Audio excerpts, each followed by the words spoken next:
All right. What's going on, everybody?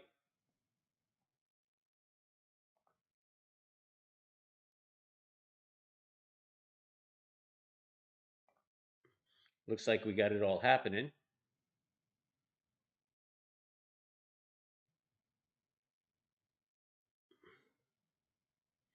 Send me some love if you're out there.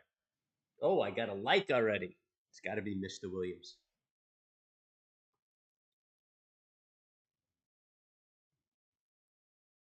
Could be Anthony, but he's usually not up.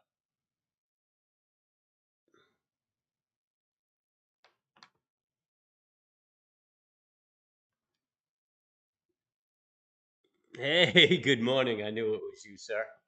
How you doing?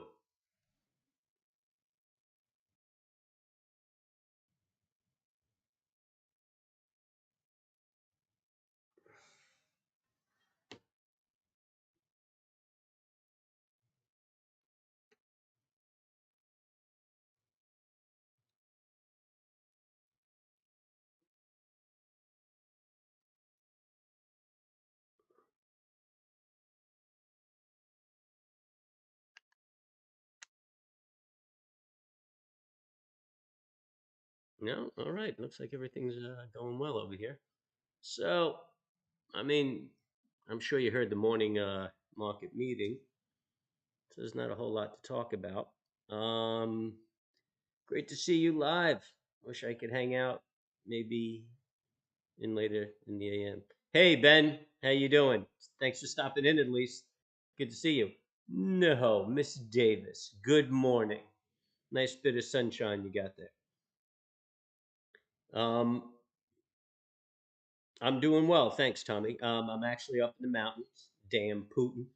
Um, he uh, he chased me up here with all that stuff going on. I didn't want to be so far from the family and my firearms. And so yeah, that's where it's at. But it's good to be up here. I actually feel really good being up here. Ford, MU, and Apple. Yeah. Well, you know what? Don't spend your money on Apple. I know you like trading it, man, but they do so much business in China. China's supporting this nonsense really for our demise. And I think we have to make a statement because, the government's not going to take the position. Corporations aren't going to take the position because they're making money. So we, the people, baby, we have to make a stand.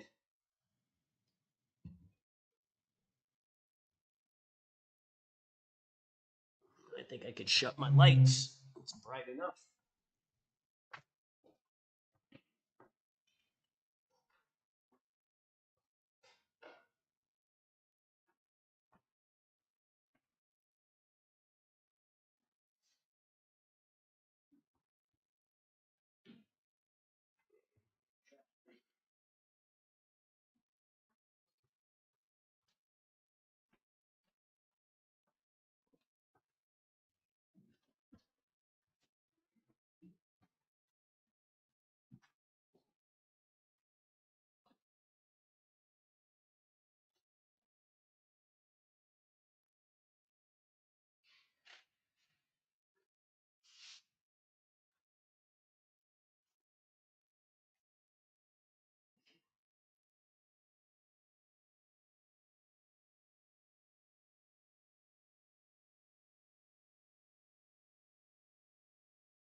Yeah. Hey, there's plenty out there to trade, um, and you could find them.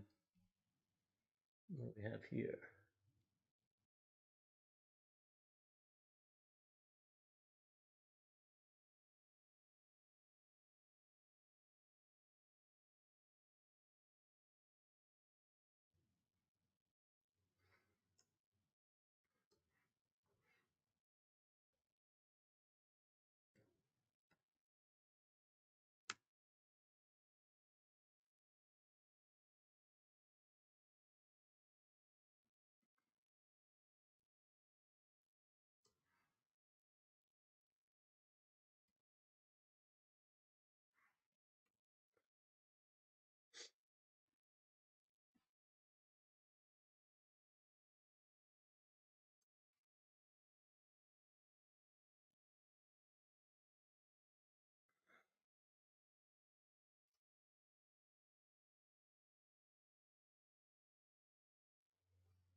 I'm just setting up the computers. This is the first time I've really. Hey, look at that! Lots of people joining me. Chat with me. Um, it's the first time I'm really getting everything going over here. So just taking a little bit to set up and get ready. Are you ready?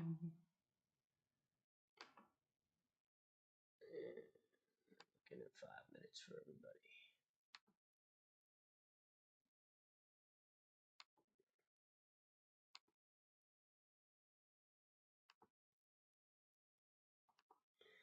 What are we looking at over here? Okay, we got the 5 minute page. You know what? Let's hop back. And oh, that's not the software.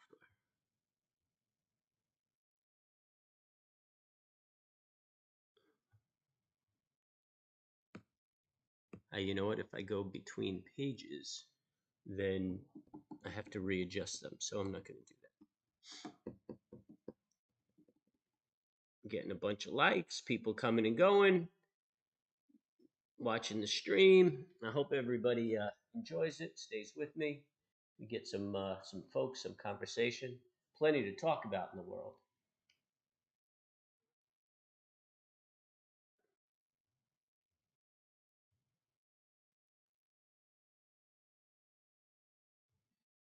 I wonder what today's going to hold, man. Well, you know what? I don't think we'll have a sell into the open because we're opening flat, and I kind of like that. When we open up high, we get the sellers come in, and it kind of sets the tone, screws up the psychology of things.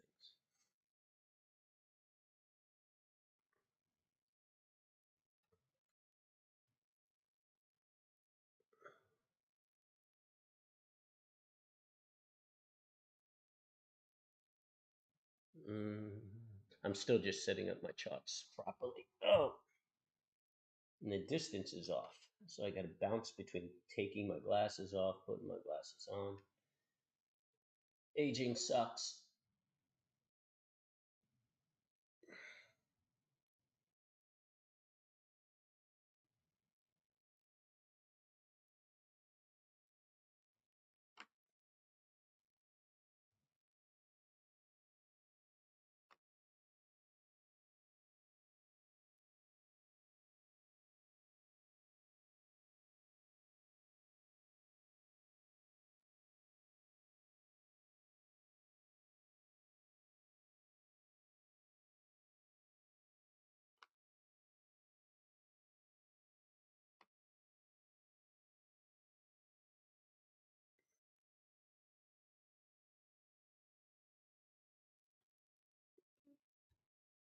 Hmm.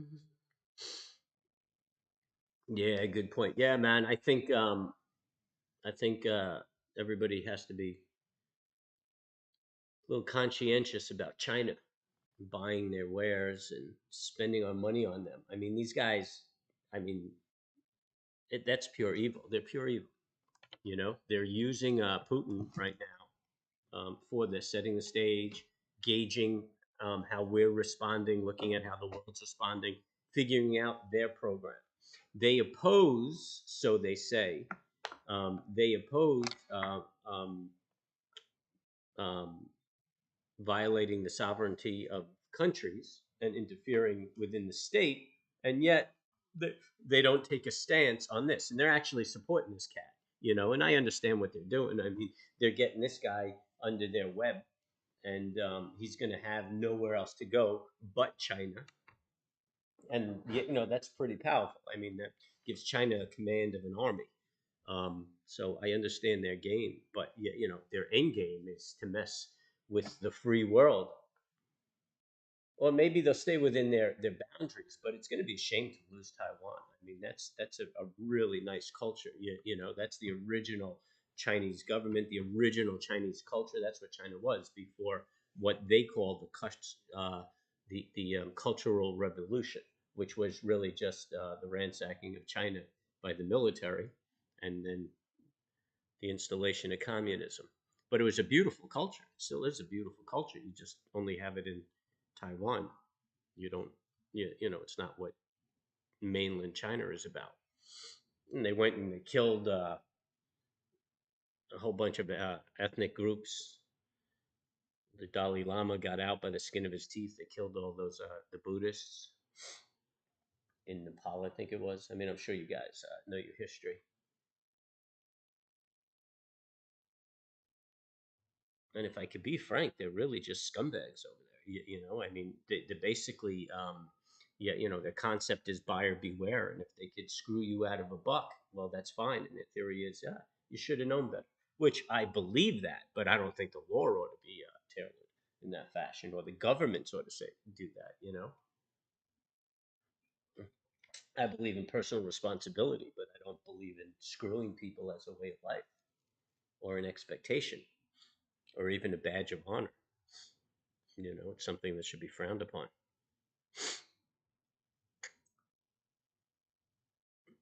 Mm-mm, mm-mm, mm-mm, mm. So the channel is getting a lot of subscribers, and we get a lot of visits, and people use our morning market meetings and our end of the day. I just want to see if we can get the live stream up, get a lot of people streaming and paying attention, and participating. It's always so much fun. When it first started, everybody was locked down. The first week, we had tons of people, mostly apes, young people joining us, and lots of conversation and stuff like that. But everybody wants to get rich quick. I guess I'm not that excited. Um, and they veered to um, the exciting yet ignorant pages, and they all had a good time losing their money. But I mean, that's the nature of the beast. I mean, I even had Psycho Trader on the line. What it must have been Wednesday, right?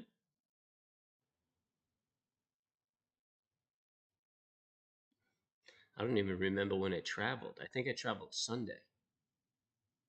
No,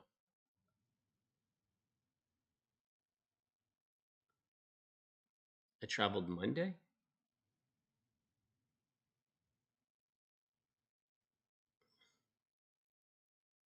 Wow.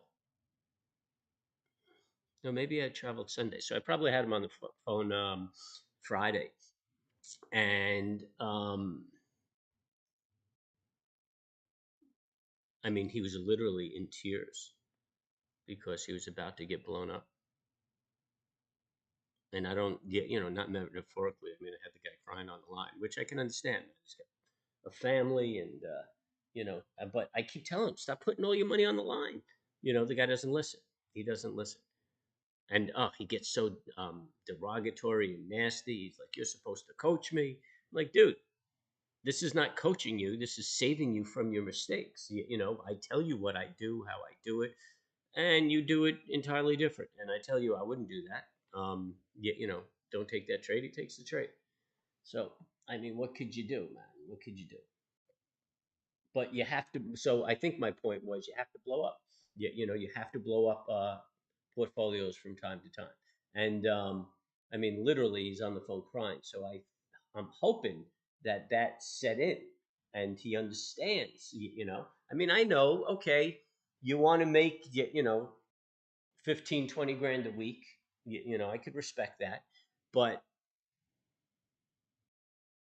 you I mean you have to be smart about it. So if you're making $7,000 a week and not risking your whole business, I mean that makes more sense. I mean you just keep growing and building and growing and building, and you get yourself there. You know what I'm saying? I mean you know the guy he's aware of the type of trading I do, but you know he knows me. He knows my history. He's a professional, and I don't share the size of the trading I do because I don't want to influence people to overtrade, and that's a very big issue for me, or at least that I see in the trading public that people overtrade.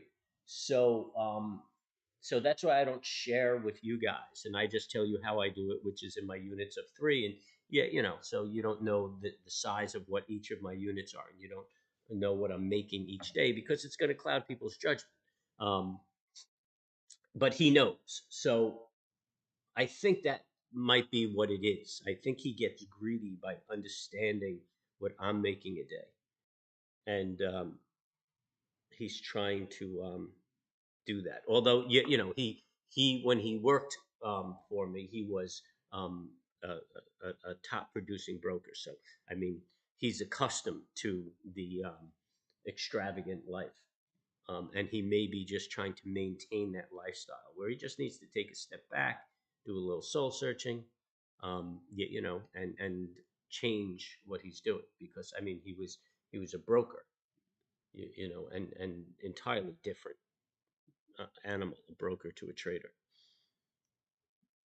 So you know, I'm just trying to get his head right, you know, and any market philosophy will work as long as it's appropriate for your personality and you have good understanding, you have risk management, you keep that greed factor out of it. You know, any trading system will work, um, but you know you have to be of the head.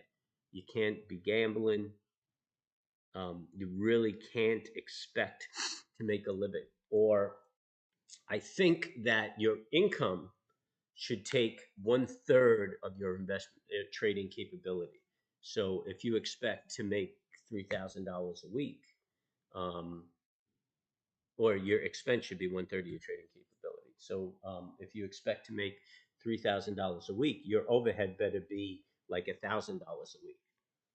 Because if you have to make that nut, oh boy, you about to blow yourself up.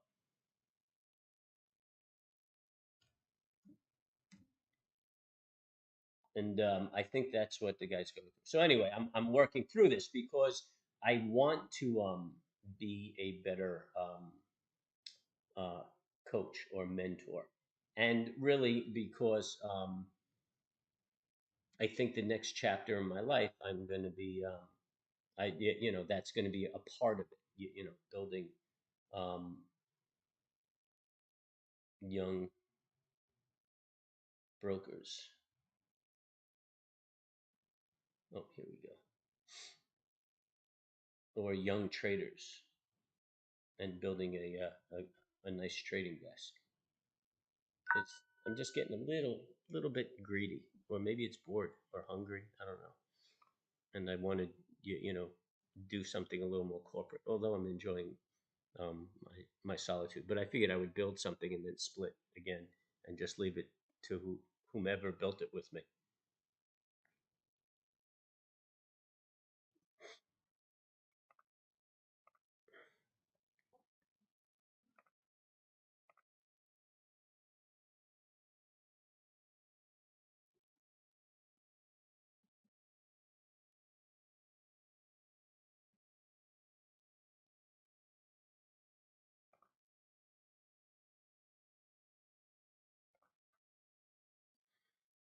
Hmm.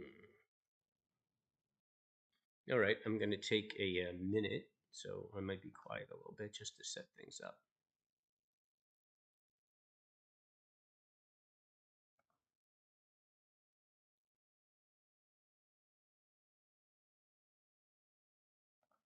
Testing, testing, testing.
Hello?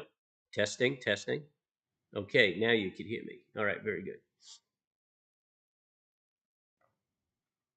I've got a whole bunch of things going on today, so I'm going to be bouncing around and everything.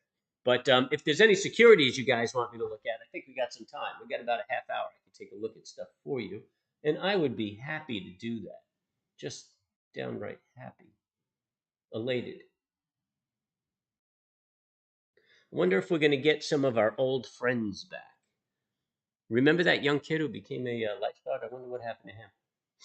I guess he's in school now, and they're freeing up all the mandates, which is cool. When I was down south, man, I mean, everybody was very considerate of one another. People wore masks and things like that. When it was mandated, everybody was very considerate of the rules and wore their masks. But I mean, we went back to like a normal way of life maybe 2 or 3 months ago. And as a matter of fact, when I came up north, I was kind of shocked that they're still dealing with this shit, and hung up. But now I actually am getting notifications that they're releasing mandates and stuff like that. And they were actually mandating my wife to get um, vaccinated, which I think she took the two. I'm pretty certain she took the first two, but didn't bother with the boosters. And she's front line, man. She's front line, and she never contracted it, And then I've been reading about the non-COVID, which nobody talks about. There's a non-COVID aspect of the population, and it's a pretty large portion of the population, and it's really probably the intelligent, healthy, well taken care of individual who really doesn't have a problem with this whatsoever. And they could be asymptomatic or not even contracted whatsoever. So just very interesting. So as a matter of fact, as near as a week ago, they had instructed my wife that if she did not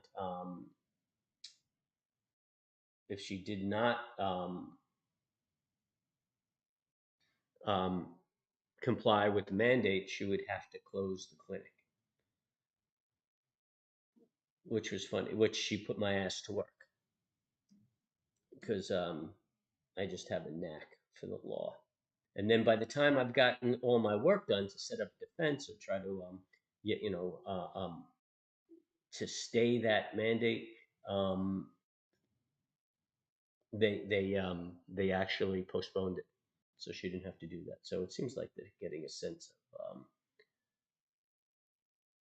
reality. I should bill her though. And then I could listen to that for 20 years. Remember the time you charged me for the work you did? No peace for you.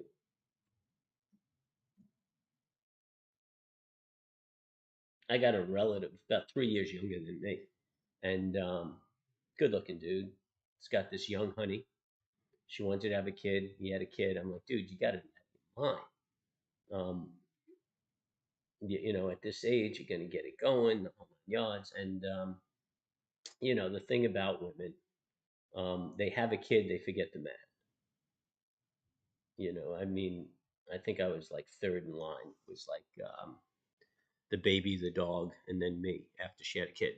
I mean, before she had a kid, I mean, I was a god. So anyway, I'm like, dude, you got to be out of your mind. I mean, you're in your 50s. You're gonna get this going. You got to, this kid is gonna get out of school when you're in your 70s. Like you're crazy, and he's a regular guy. He's not, a big swinging dick or anything. He works a regular job, makes a decent living. Middle income.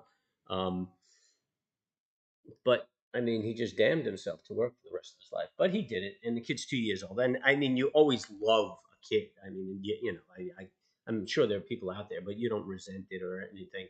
You might have those thoughts in your head, but I mean, every time the kid says something and smile, I mean, you would eat shit for a mile just to see where it came from, which is an old construction saying.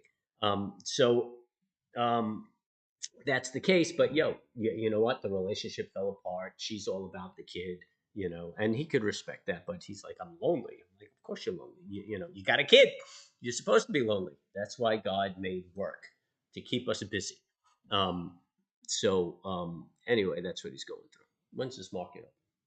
Whoa, you got to listen to me for 25 minutes. Damn. Not that I'm at a loss for anything to say. I always have something to say. What's the market looking like right now? Yeah, we're gonna open up flat, man. So we're gonna open up flat. Let's um flat on the daily. I don't really like it. I would have liked it. Well, you know what? It's better than opening it up with a gap. I mean, at the open, we're gonna have to wonder which way we're going, up or down. But at least we're not opening with a gap, like we discussed this morning in my morning market meeting. This is a classic bull flag.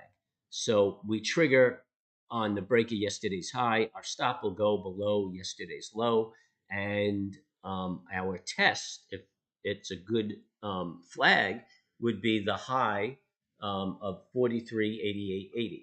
And look, this is not a guarantee that this all plays out like that and the thing runs. It can play out the way I say and turn around and come down. That's why you manage your risk. When we go to that stop, you might want to reduce your risk a little bit, maybe cut it in half, give it some room so that it can start moving. In a perfect world, it's going to break here and just power through. But in a perfect world, we would have three parties um, that run for office, three viable parties,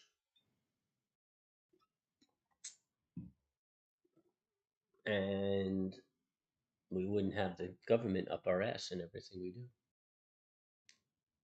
do. Um, but I digress. So we're going to look for that flag right there, and it's still on the table. I mean, futures are right there. I mean, we're going to open flat. What more could I say? We are going to open flat, or I'm confident that we open flat.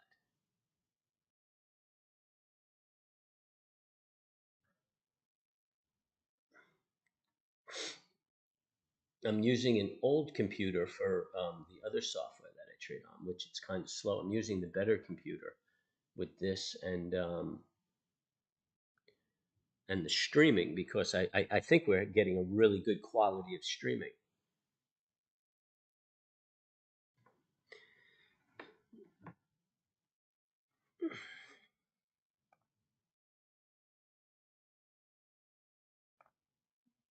Yeah, it's telling me that it's excellent. Yeah, I like what I'm seeing too. Everything seems like it's working pretty well.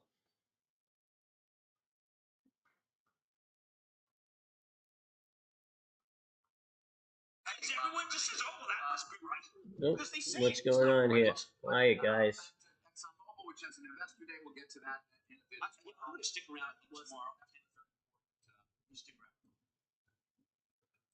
ExxonMobil, yeah, I'm doing really well with that. I got back into that when it dipped down, and boom, she's a runner. I mean, I bought the company because it has a great dividend, and that's what got me involved with it. And this is how it happens. You get into something for good fundamental reasons, what have you, and then life takes turns, and oh, I have it listed twice. That's silly. Life takes a turn, and next thing you know, you're in a runner or a great winner. Gotta love it.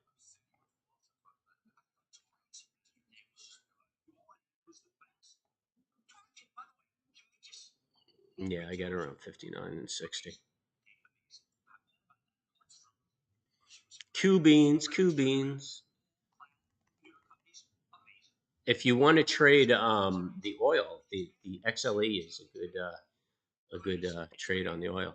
But on the daily, actually, I should include that how to trade oil. I'm going to try to remember that this evening. But look at that, man! Ding, ding, ding. Um, that looks like a shooting star. You might be my lucky star.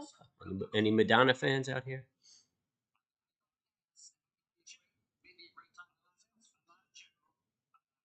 Even where it opens, it's not bad. If it turns around and comes back down. Yeah, Madonna. I love her. I'm not a big fan of her music. I wasn't as a kid, but when I was a kid is when she came out, and it was kind of the sexual revolution for women. And I'll tell you, man, um, I'm surprised my little buddy didn't fall off, thanks to Madonna, because girls just were liberated, more comfortable with themselves, with their sexuality, and just enjoying themselves sexually, and enjoying Dave sexually. No, I trust. So thank God for Madonna. Slava Madonna. Slava, that's glory in Ukrainian. Slava, Ukraine. I haven't even clocked what's going on there. Anybody know? I mean, this morning I've been preoccupied with getting myself together. Oh, somebody loved one of my tweets.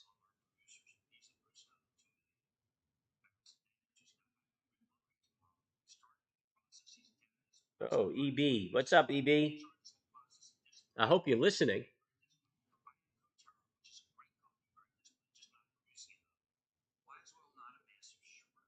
I'm going to throw that out in the tweet. Let everybody know that I'm streaming.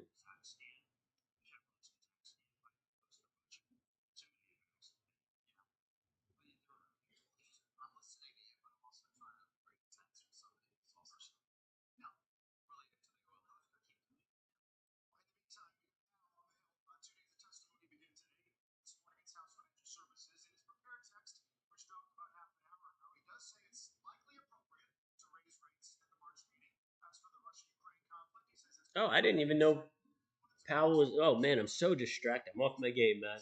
Just worried about getting up here, getting settled. I even left the boat down there. I think I have to run back down and put it up on the hard. But yeah, I'm off my game, man. I didn't even know Powell was testifying today. I don't even know what today is. What is today? Wednesday? Ah, that really threw me off. Wednesday, yep.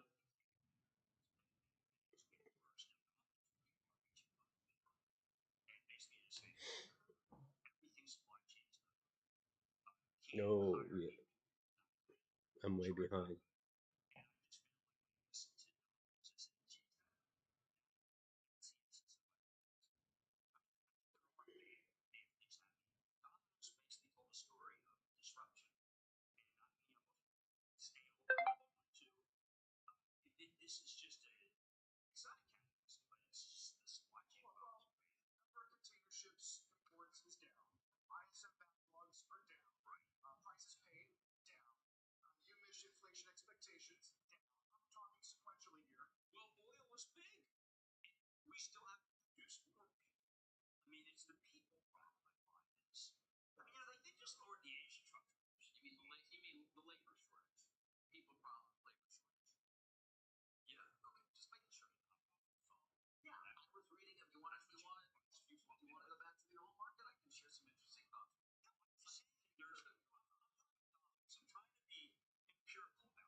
Oh, it looks like they got an airdrop into Ukraine. That's cool. These guys are in for it, though, boy.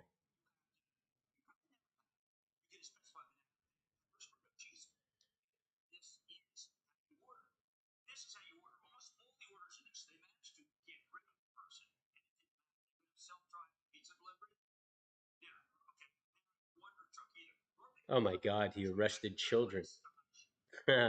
Put children in prison in Russia for protesting the war, like 7 year olds, 9 year olds, 11 year olds.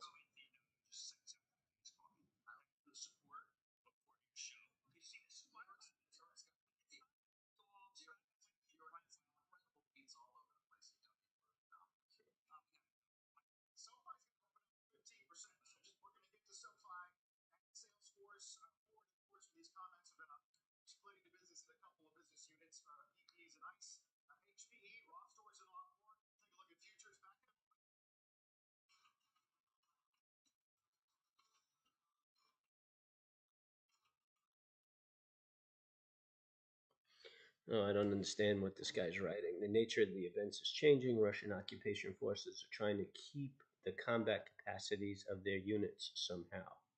Nevertheless, it is getting worse. I don't know what he's saying.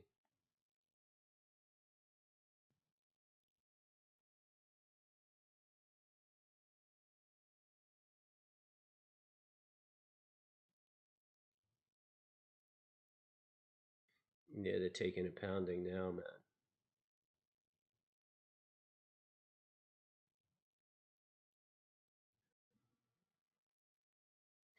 It looks like I mean, we might have some as a country might. Hey, what's up, PR Yeti? Good to see you. I've seen you on my tweets and my chats. I appreciate the support. Um, I'm getting a whole bunch of likes, lots of people visiting us. Warms my heart. So I was saying, I think, yeah, our military, even Europe, I mean, they're going to keep feeding Ukraine, not putting any soldiers in there, and hopefully eat up equipment. Yet, building these sanctions against Russia depletes their ability to restock their military, and I think that's what the goal is here. I think the U.S. expects that Russia will probably try to occupy Ukraine. Ukraine will continue to fight, and we'll just be able to exhaust some of his military and his equipment and things like that.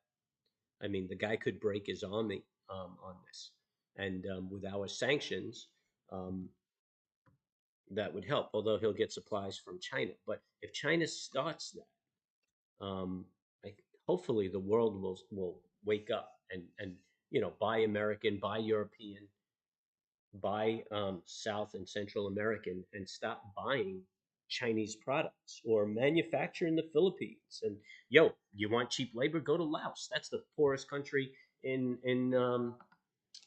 Asia. I mean, educate and start. And we're talking about manufacturing. I mean, I'm sure you could find a 7-year-old to work for 60 cents a day in Laos. And, so let Apple know that you won't buy their products anymore if they continue their manufacturing in China, because that's the only resource that Russia has. And if we do that, then it depletes China too. They're going to get desperate. I mean, they'll make some stupid moves, but it'll give us an edge.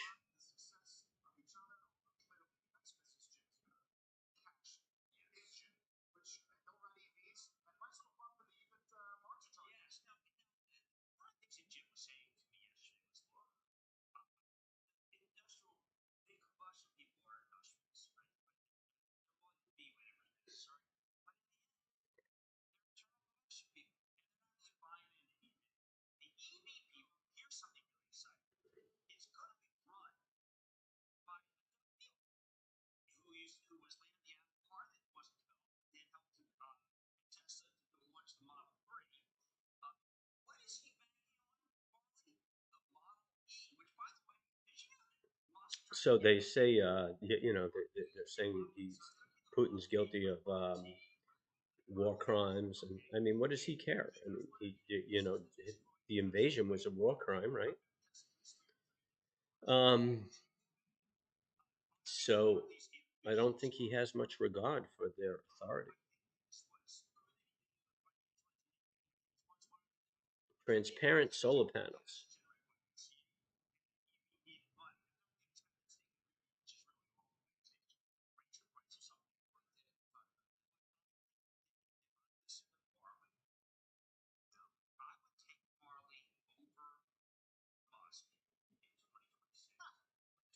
That's interesting.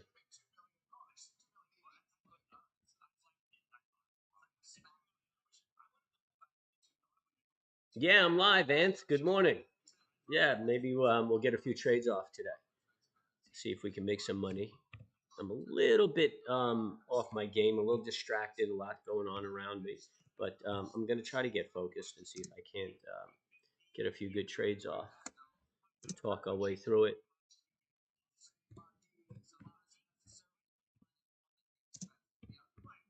You know what I'm looking at for the day, um, because I'm sure you listen to the morning market meeting.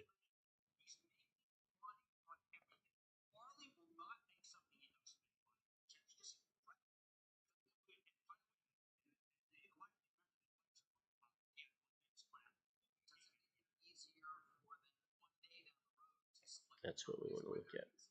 Oh, oh, okay, this is it.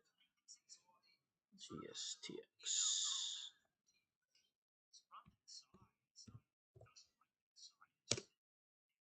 Oh, that baby is cheap.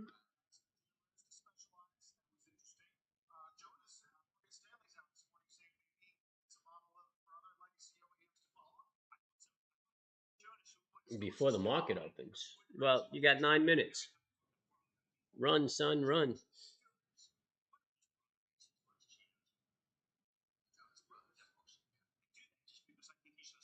Yeah, just came across my tweet.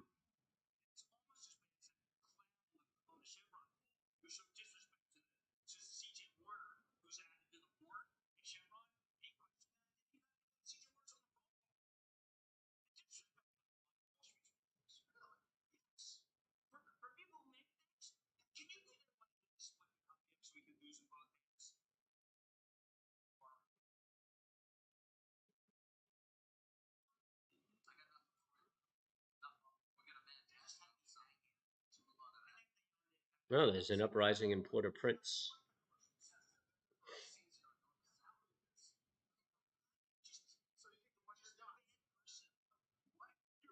Ukraine citizens are blocking the roads with their vehicles and their bodies. Oh my God, these people are insane.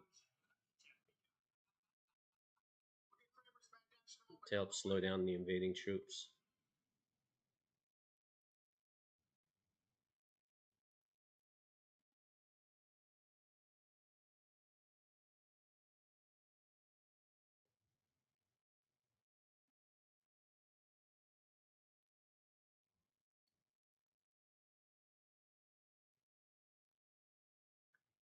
No, this is heartbreaking.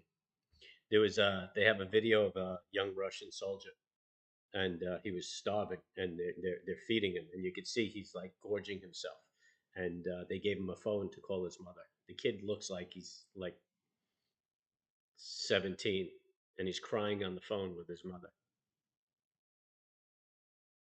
A Russian soldier,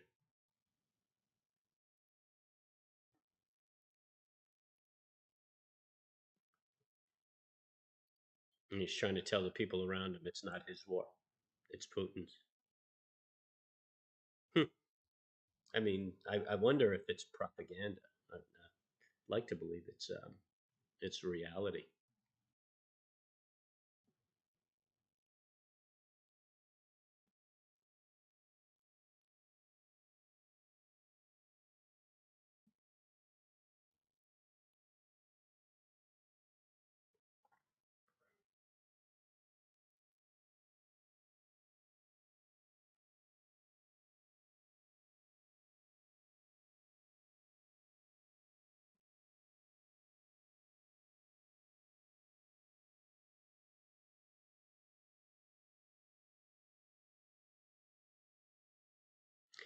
I want to believe that that's the opinion of the Russian people because I mean, um, I have a lot of Russian friends and associates because it's a big community in New York. Um, and I mean, they're very sincere, honest, straight people, a little curt, but again, very honest and sincere and fun loving. I mean, they like to have a good time, you know, and I mean, I enjoy them. I enjoy their food. I enjoy their culture, um, the manner in which they party, and I would just like to believe that you know they don't support this, which I really don't think they do in Russia. I don't think they support this.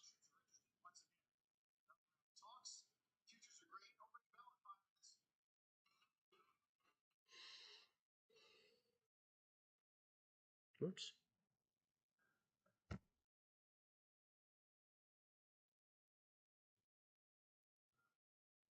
Pretty cool what Musk did, right?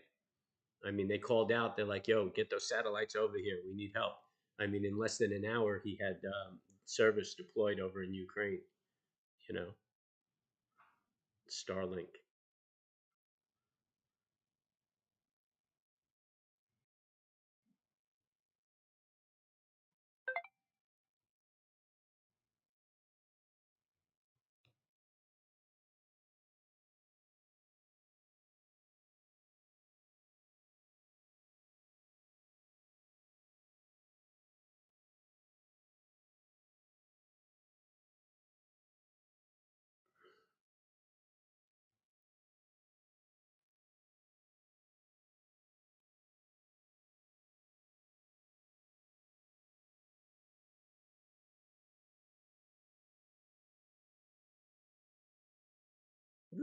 They are just taking buildings out.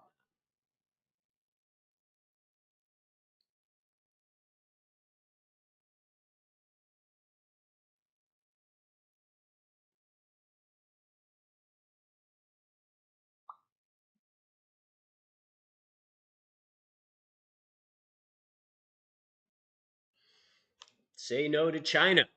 I'm telling you, man. I mean, these guys just come out and condemn this war, and it's everything's going to take a turn. You know,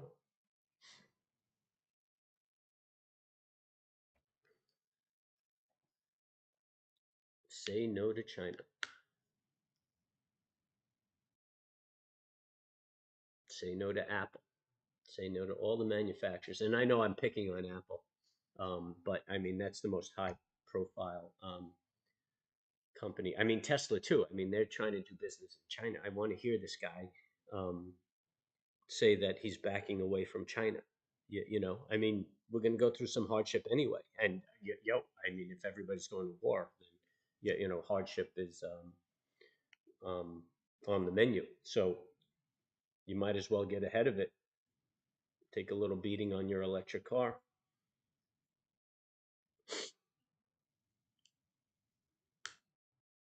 That would be brave. That would be brave, brave, brave. Hey, this PARA. Oh, you can't see that. Let me swing this on over. Um, this is the old Viacom, which I've been touting for a while. They changed their name to Paramount, and there's a lot of buzz about it, and it's actually doing pretty well. It's starting to pick up. It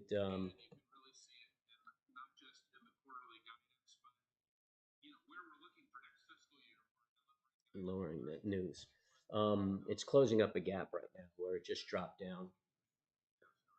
And yeah, that was a knee-jerk reaction, really, I believe, to what's going on in the Ukraine, which gives me an opportunity. Oh man, I'm going to talk about so much. What am I going to do? I guess I'll just do my wrap-ups, and it'll be the same. So, I think the market is trading at fair value, and what we're experiencing now is just fear. And you could see that in the 10-year. I mean, the 10-year. Well, anyway, let me finish. Paramount. So, um, good buying opportunity.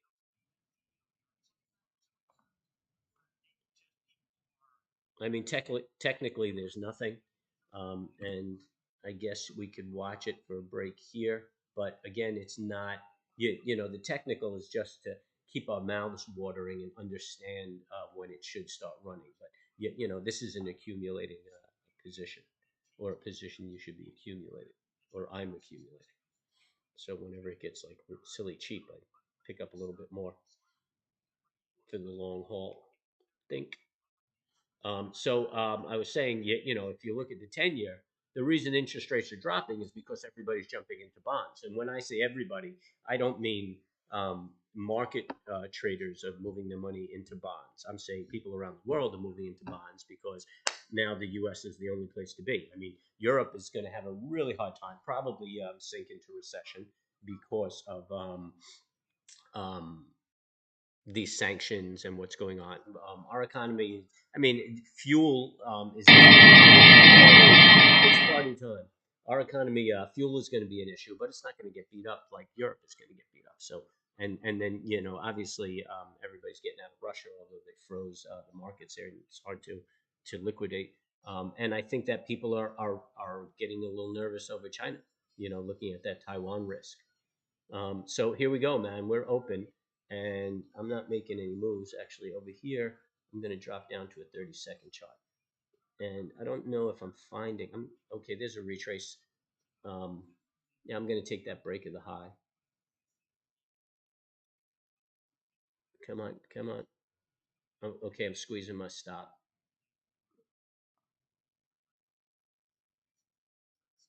Taking one off right here. I got my stop at a break even.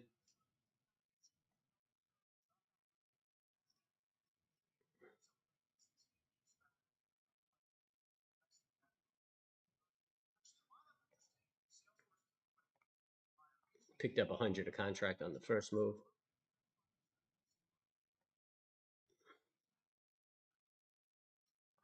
and I'm out on the rest.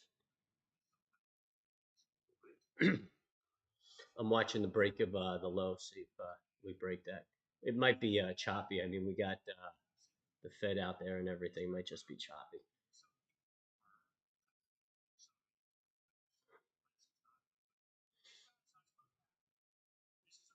They took that break even quick on the options, even before the market moved to the break even point.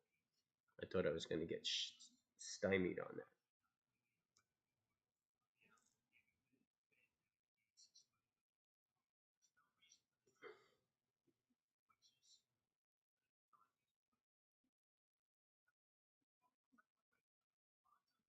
And today's B's the second.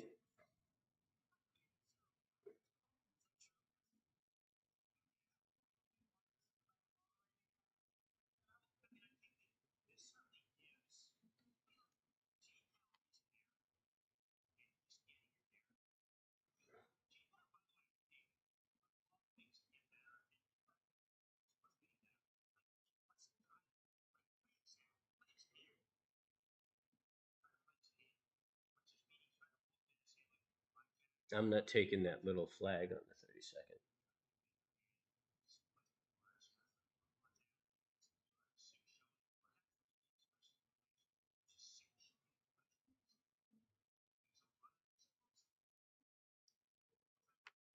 Man, they're just holding me in this trade.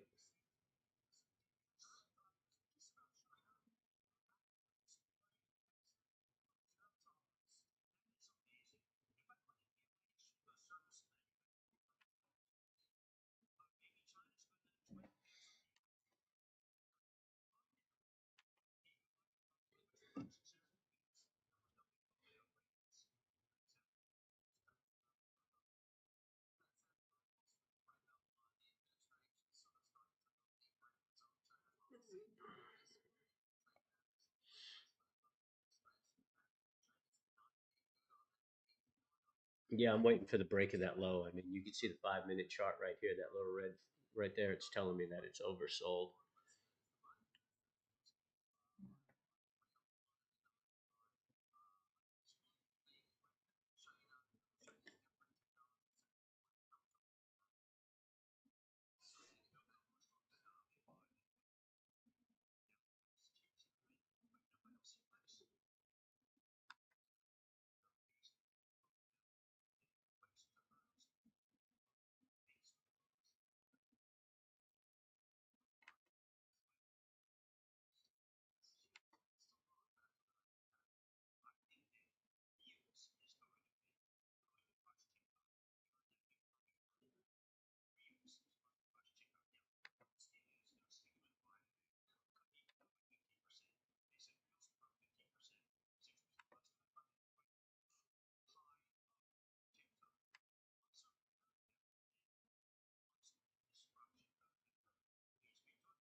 I'm just looking for that break.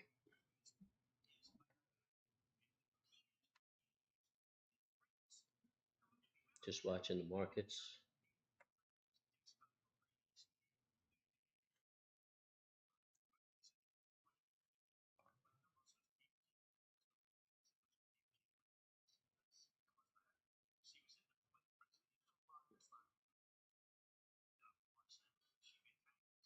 Bitcoin's kind of just flat. I mean, it's down 300 points for Bitcoin. That's flat. AMC is not doing much. Oil's up a buck. That XLE is up a buck, buck 40. Getting my ass handed to me on Virgin Galactic, but that's a long term hold, so I don't mind it.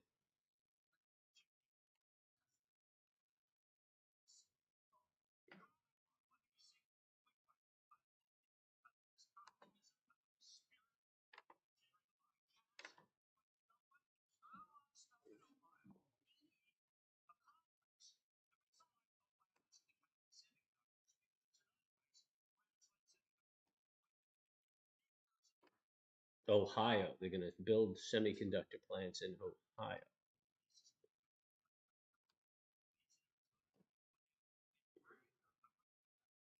That would suck. Too cold.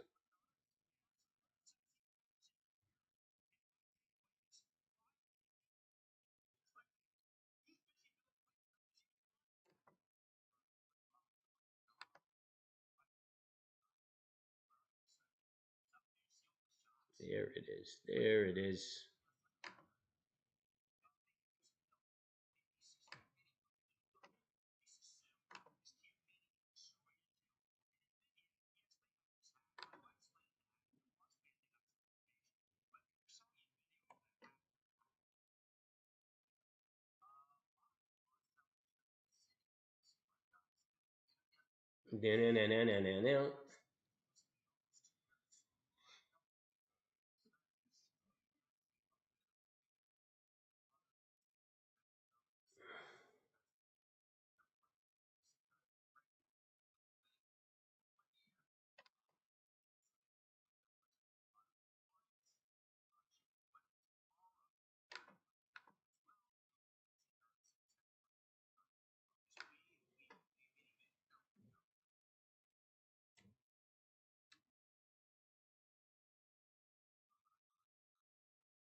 All right, composite's pushing down to close that gap.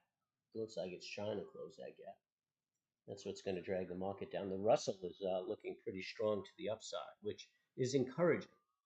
Um, it shows a little favoritism towards growth. Nobody talking to me? That's all right. I can do all the talking.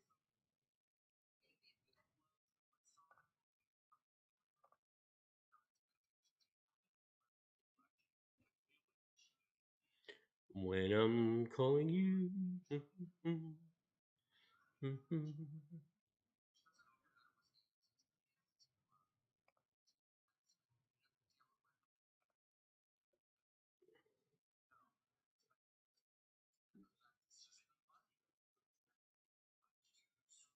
I've got to get some food in here.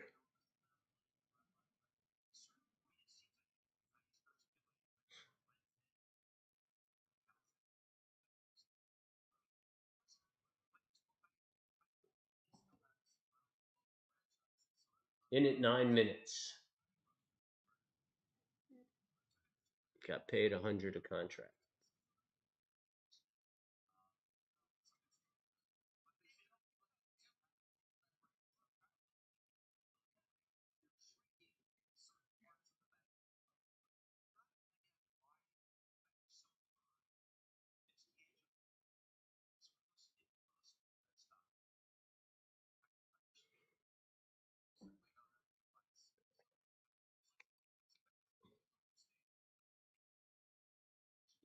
You could call this a bull flag on the 5 minute. I'm not going to take it though. Might take a break in the high.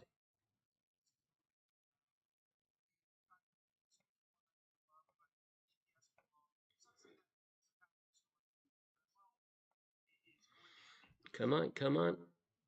All right, I'm one off. Moving my stop to a break even.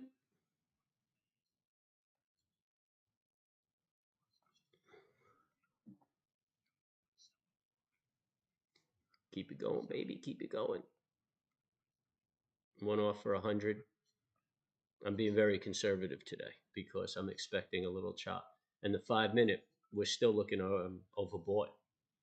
I think I might have said oversold earlier, but to the upside, we're overbought. Oh, oh, oh, oh, oh. Oh, kept me in.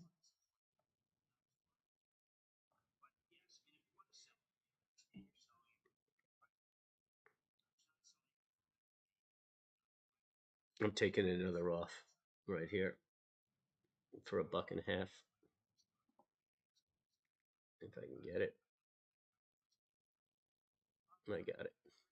All right, so I got one third left, and I got a break even stop.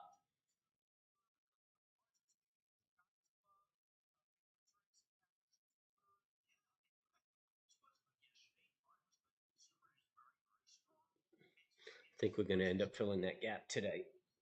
We'll probably do a double top on the 5 minute and then turn around and fill that gap.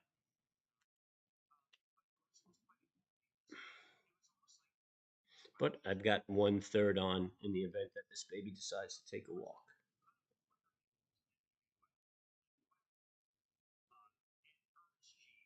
Did it fill the gap? Yeah, it did a half gap fill. Maybe. Yeah, about a half gap fill, I'm thinking. And it looks like it's pushing up. That's good. If it breaks the high, then it's just going to keep pushing the SPX up.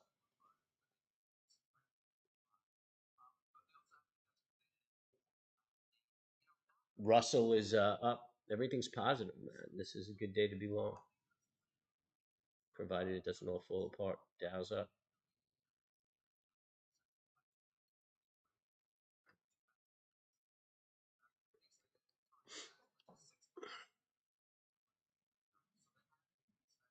If it's going to turn around, it's going to turn around in a minute and a half. That 30-second is looking a little weaker.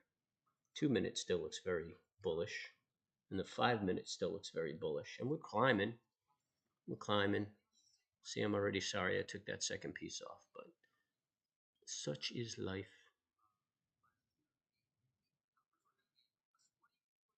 Oh, yeah, keep going.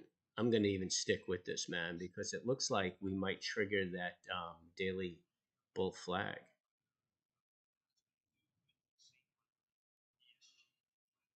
which would be Q, Q, Q. But we're extremely overbought on the 5 minute, so we might get a little retrace. I'm even going to risk the profits that I made on this trade since I'm up for the day. So I'm going to pull my stop back a little bit.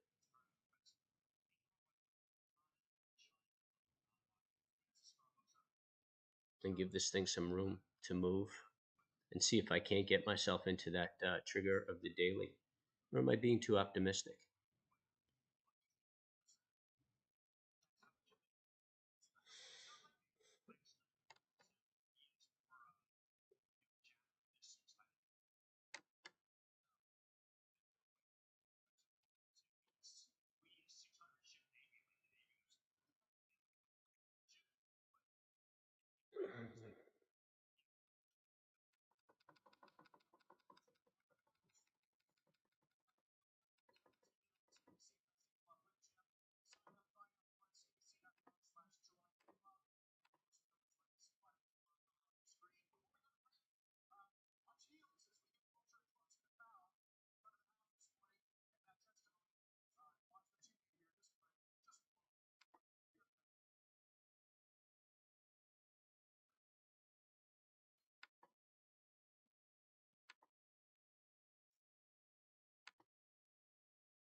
And these spreads are holding their value.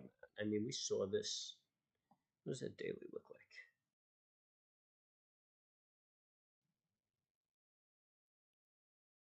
Yeah, I guess that was 2 days ago. It was lower. I mean, even the time is not peeling off.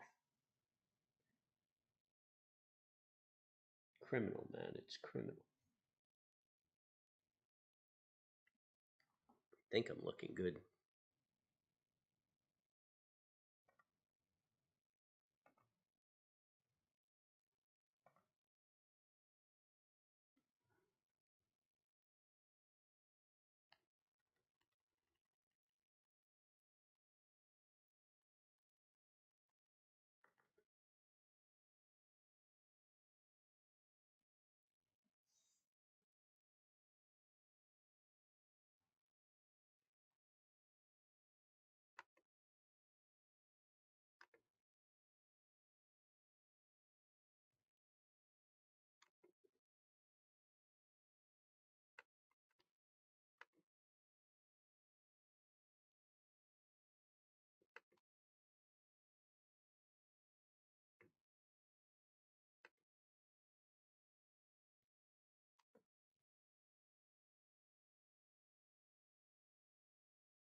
Hmm.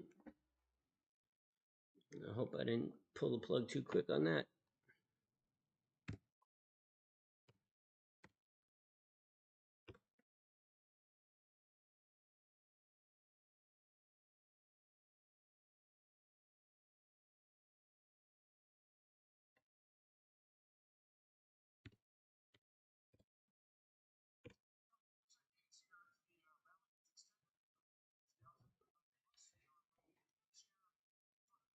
Hmm.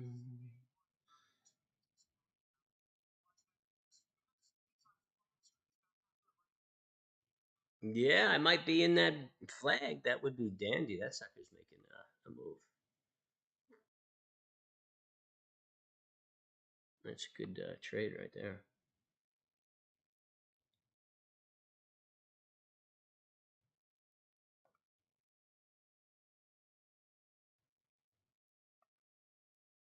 I'm up 20 points on that. So 10 on the option. 1,000 a contract. That's a good deal. Good deal.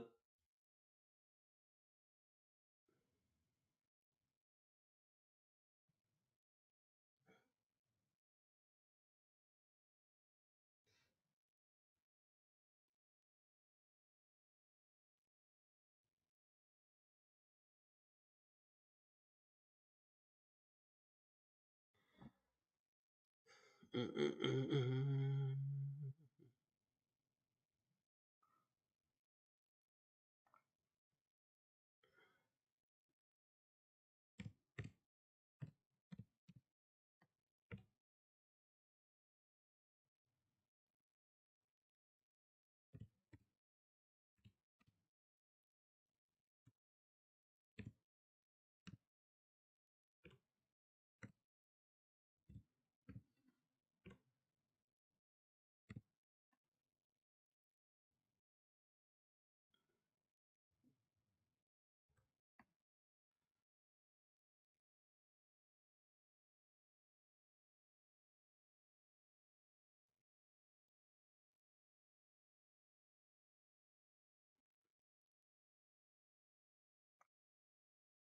And you never know where the market's going to end. We're up strong right now, and this baby could just turn around on us.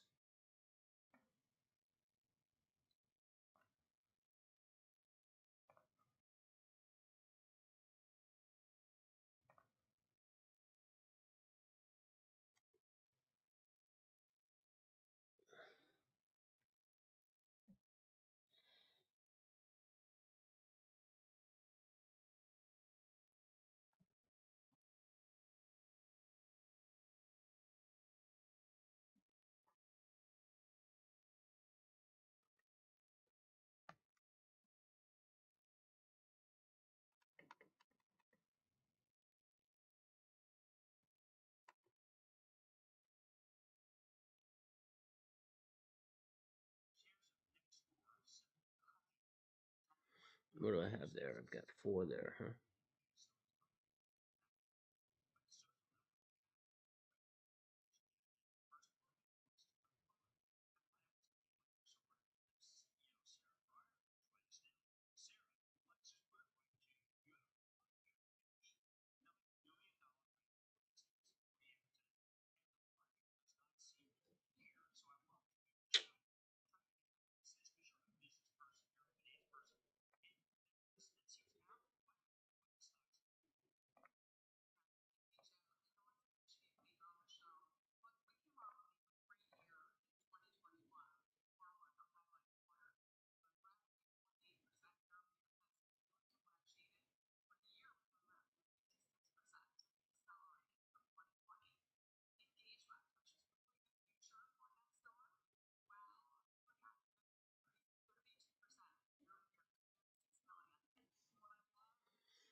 Hmm.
Mm-mm-mm.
I'm sorry, I'm just moving around some longer term stuff right now.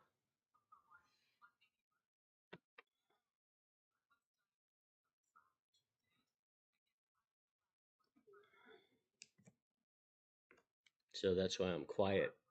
Crap, I missed it. Yeah, dude, but you got to the store. That's what's important. Don't worry about work. This is your job.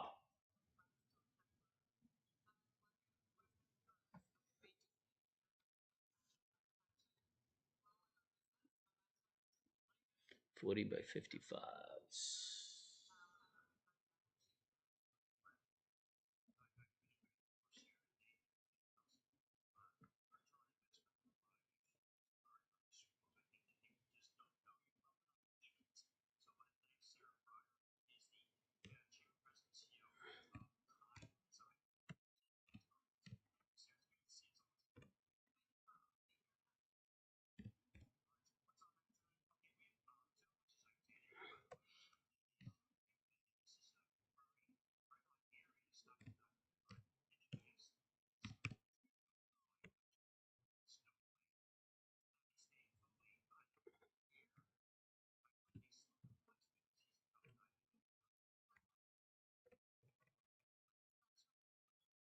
Do you think we're going to head down to fill that gap?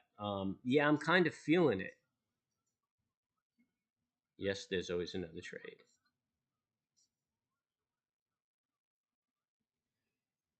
I'm kind of feeling the gap fill, but looking at the 5 minute, you can see we're going into fair value territory. So we could start the yeah, the work on moving back up. I mean, that was a nice move, so you got to expect a retrace. And that gap fill, they could save that for another day. Yeah, and it looks like all the markets are kind of easing. The composite already filled its gap, so that might hold us up, and we could save those gaps for the other day. The Dow and the S&P didn't fill its gap, but it is still buying. But you also have Powell speaking today, so there's going to be a lot of volatility. Going to be choppy, I do believe.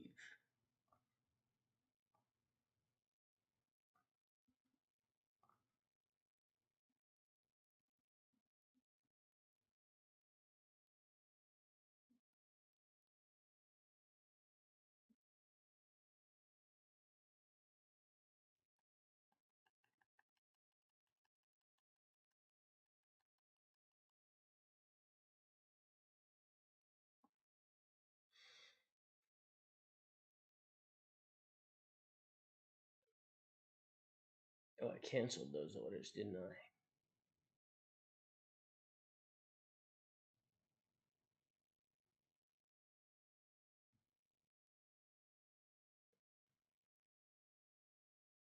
I don't want to take that much.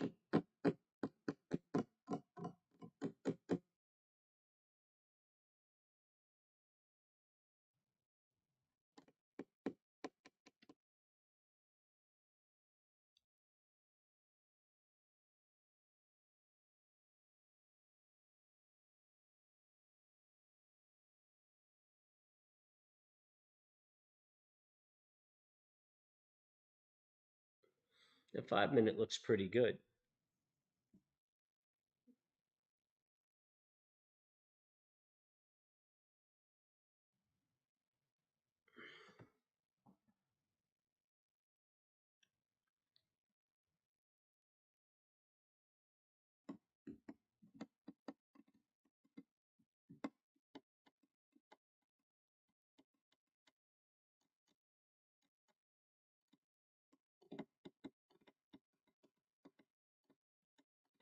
Took a lot of insurance on my portfolio this month.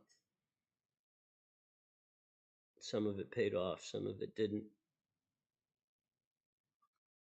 but I gave up some profit. But I think that's the better of the two. You always sit back and be like, "Oh, if I own it."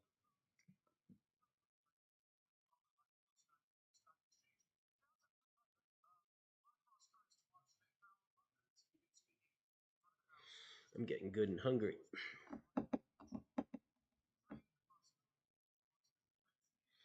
Um, what brings me back to land? Well, to be honest with you, I intended on coming back. I was going to throw the boat up on the hard for the hurricane season, and I intended on coming back for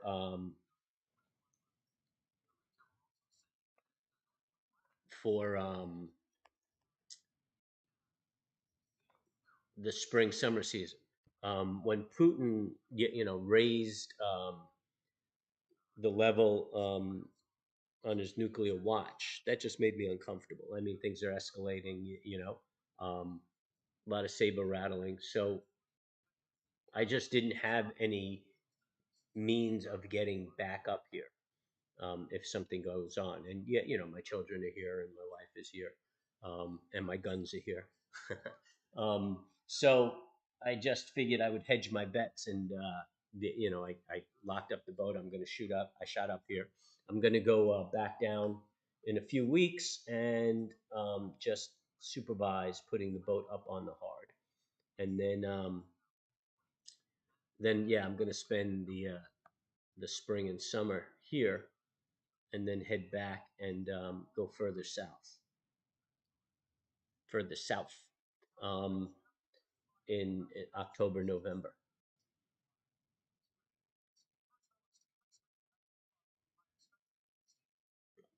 That's the game plan. So I'm up here. I'll do a little work around the house. I want to set up some area and maybe get a couple of meat goats up here. I'll raise a couple of meat goats and some ducks for eggs. And I'm just going to do some prepping. I haven't really done a whole bunch of animal raising in the past couple of years, so I just want to get everything ready and just get a little more aggressive with that.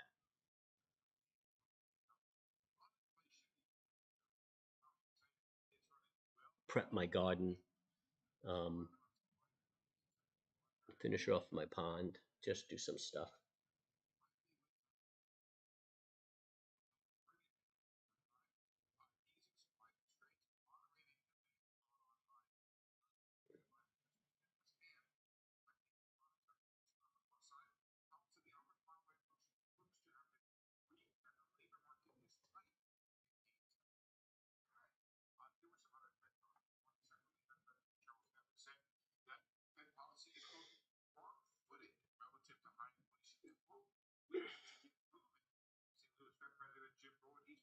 Yeah, nuclear saber rattling. Yeah, sounds awesome. Yeah, it's pretty awesome. I mean, it's work. I mean, yeah, I'm setting myself up for more work, but yeah, I could use the company. I actually am in the head for a dog, but I mean, I'm moving around so much. It's just a pain in the ass with the dog. You know, um, my hunting dog is with my daughter, and there's no getting those two apart. So I'm dogless up here.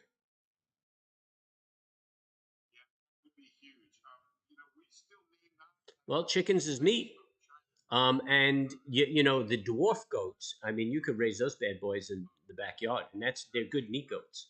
Yeah, everybody thinks they're pets, but I mean, pound for pound, they produce great meat. Yeah, the yield is very good. um, on the goat, on the meat goat,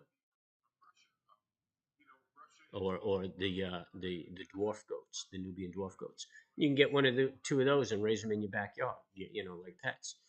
They do a lot of browsing, so they'll keep the bushes trimmed and things like that. They don't really eat grass unless they have nothing else.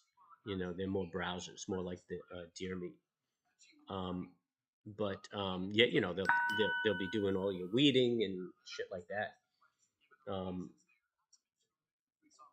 so that's not a bad little goat. I mean, just don't get attached to them because it's hard to whack them at the end of the season when you start naming them and loving them.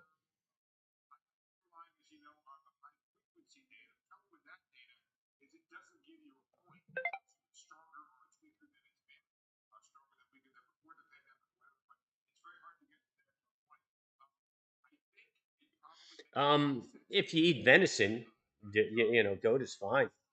Or if you eat lamb, goat is fine. You know, and if you don't want it too gamey, then just feed it more grain than natural.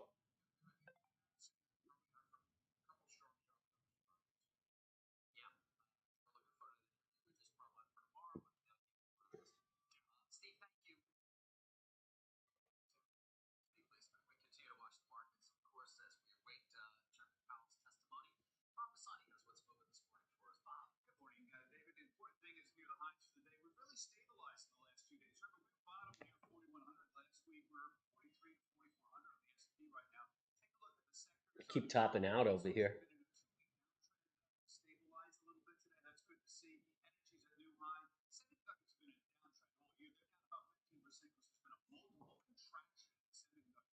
Uh oh, Psycho Trader's texting me. I bet we run now. And then he sends me the text. Boom! I hate that. It's like, dude, you're looking at it all the wrong way, bro.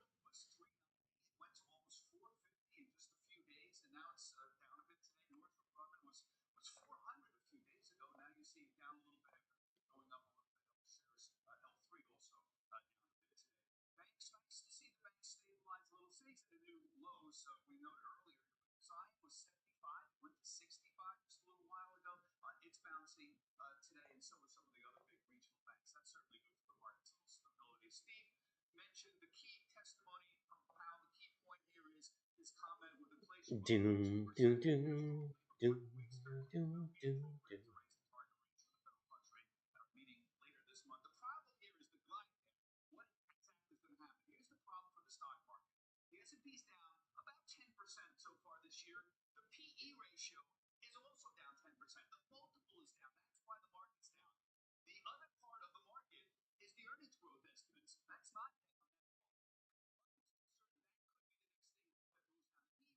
So the stream is pretty good now, huh?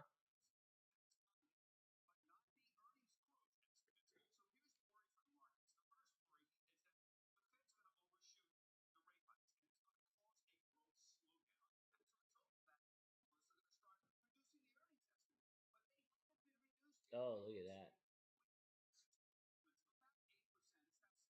That's a beating. That's all right, though. Wow, it looks like might close that gap.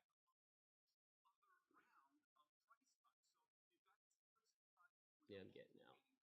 I'm out. Break even on my last piece. Damn, that was a big give back, huh? Fuck.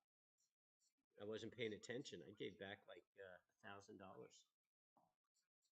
a contract.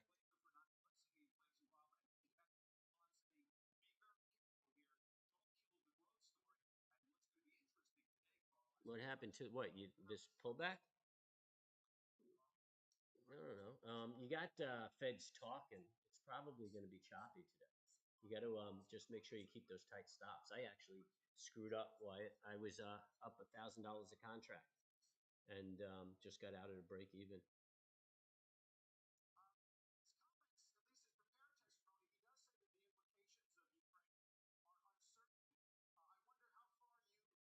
Man, man, oh man, oh man.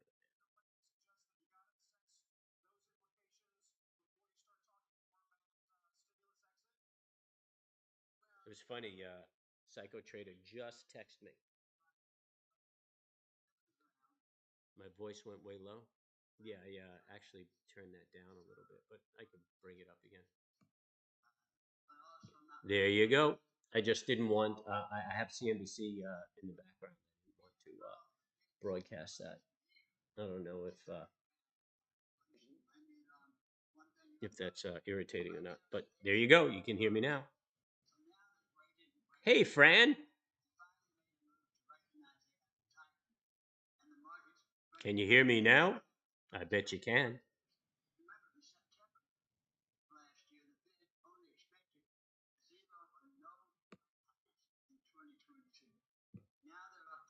Oh, made it a little bit too high. There we go. That should be real good now.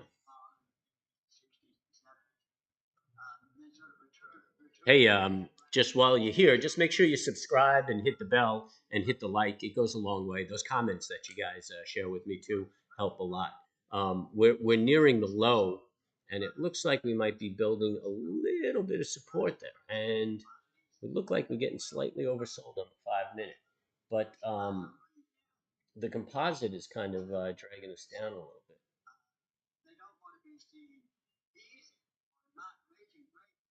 I don't want to see the Dow close that gap. That's going to be pretty negative.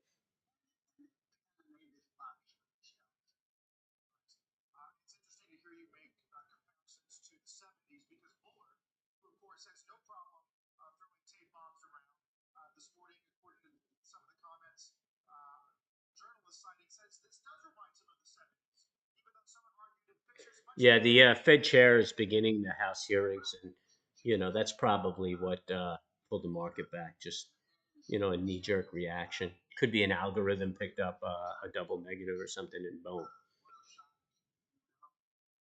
What's up this morning? Well, we were up for quite some time, and then it all turned around.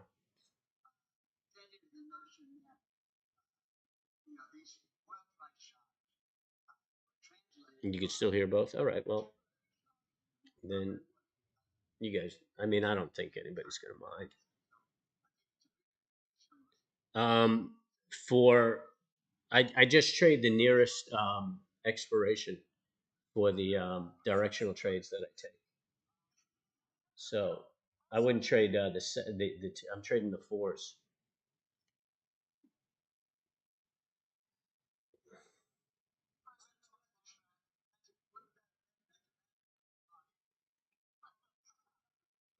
I'm trading the fours, and I usually go for a 50 delta, which is usually right where the market is.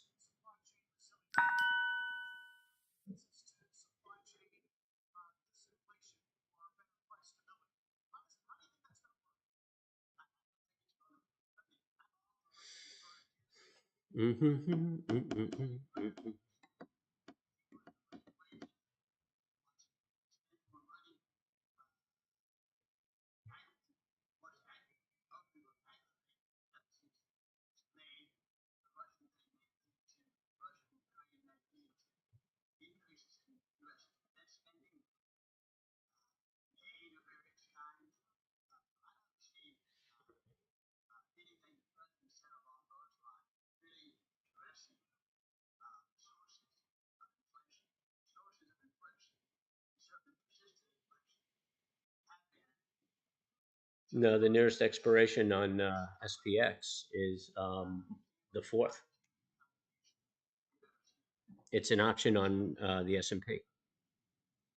Actually, the nearest expiration is today, March 2nd. But you don't have enough time. I mean, you can get caught in it and it'll start deteriorating in the afternoon. But you have a March 4th.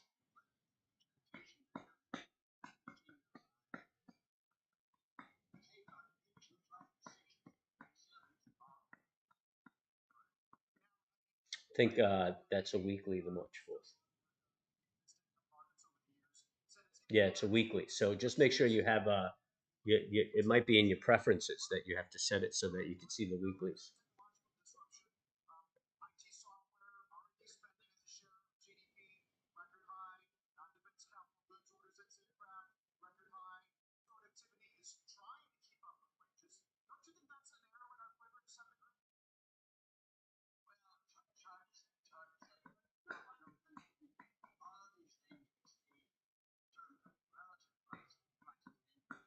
Mm, mm, mm, mm, mm, mm. Come on, you're gonna break that low. What do we got? Eh, I'll take a shot on it. 22.56.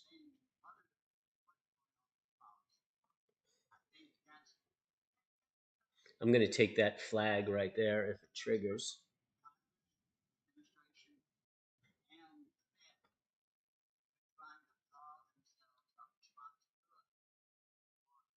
I just don't like that it's showing that oversold, slightly oversold. What's that 30-minute look like?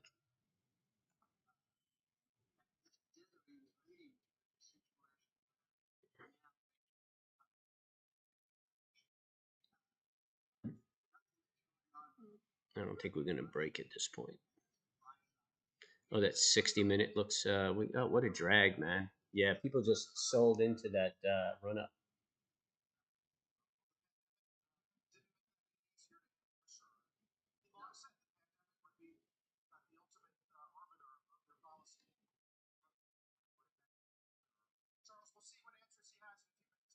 I closed some of my protection, and I was thinking I was doing it too soon.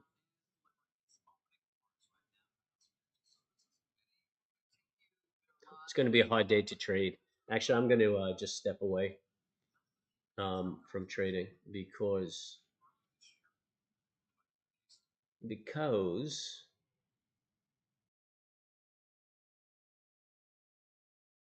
it's just going to be choppy. I mean, the Fed's talking right now.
I listen to a lot of NPR radio in the car, and one program is called Market Watch, and the host has been saying that everyone is running to bonds.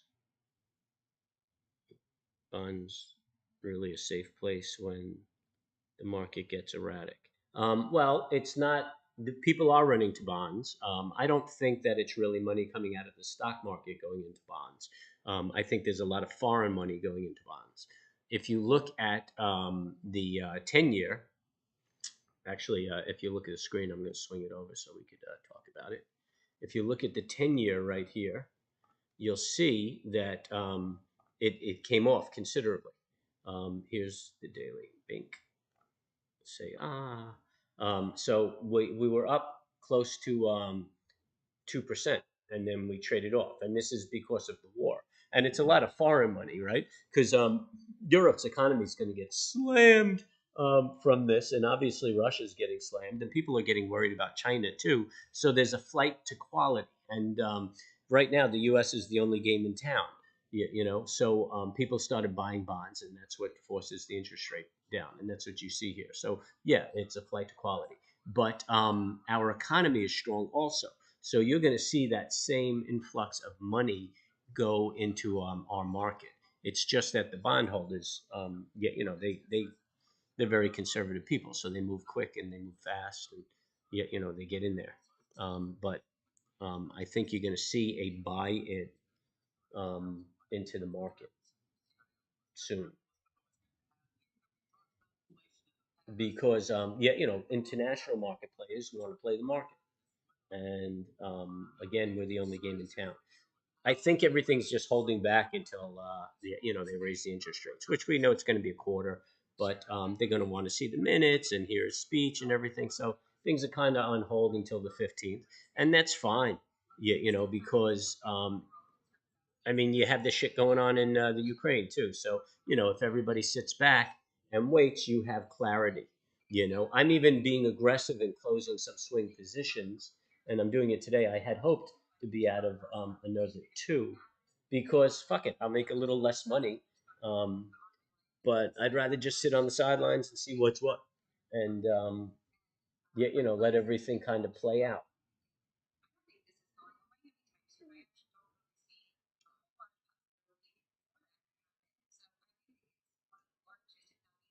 So I have I have a bunch of stuff that I would like to close out. I would like to see this run continue because I can close it out tonight and into the afternoon and get an even better price.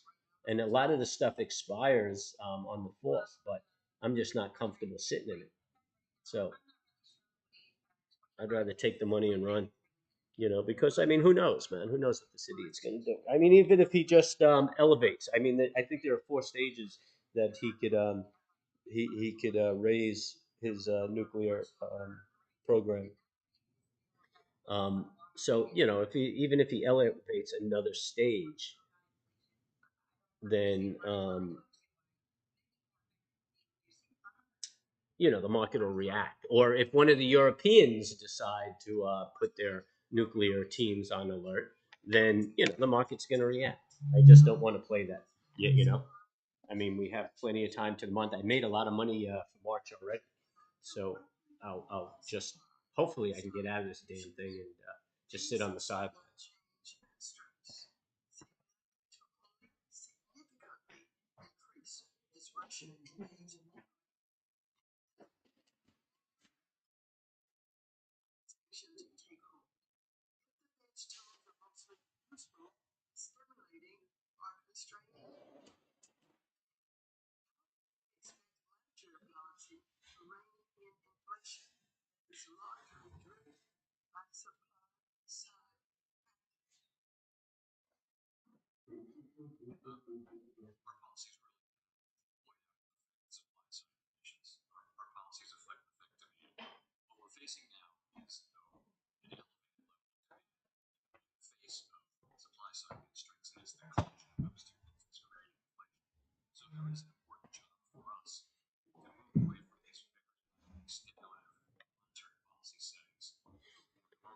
Yeah, it looks like we're putting in a trend reversal on the 5 minute. I mean, if we break that high, then it's not the case. But we tested that low. The momentum looks like it's going to roll around, and we'll put that trend reversal. If we break this, we're probably going down to make that close. But again, it's all unreliable because we get these yo-yos talking on Capitol Hill. You get the politicians grandstanding. Um, I don't want to sound too derogatory or negative. So as far as trading, I'm probably just going to chill. I should have just closed that contract when I was up 1,000 a contract. It would have been a sweet day. Got out at a break even. I mean, I hit two, but for nickels and dimes. Um, Gave back 1,000 a contract. Wow, I wasn't paying attention. I forgot what it's like to stream. That's what happens. I don't pay attention. I end up killing it. I was making a fortune on the boat.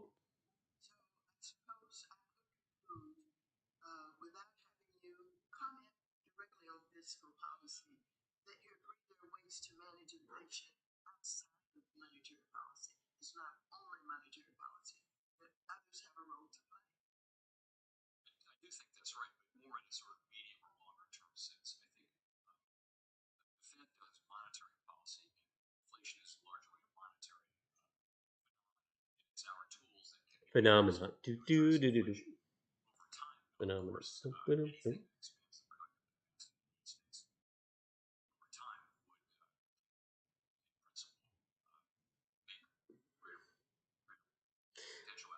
It was easier on Twitter because I didn't get lost on tangents. I was just calling out trades, so I was focused on trading, pulling out the trades, making the money.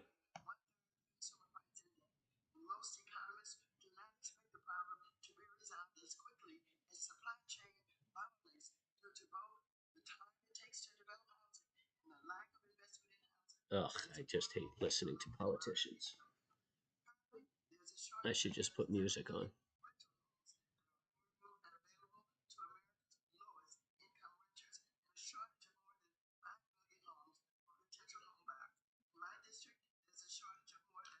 Yeah.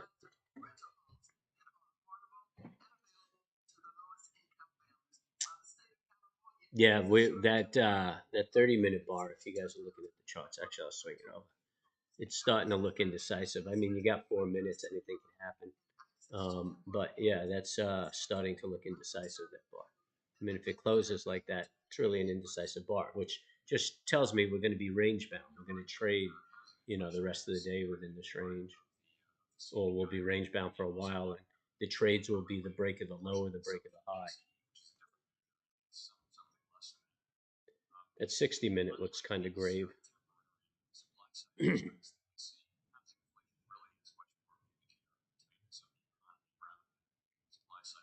Yeah, you really just have to sit on your hands when the Fed's out.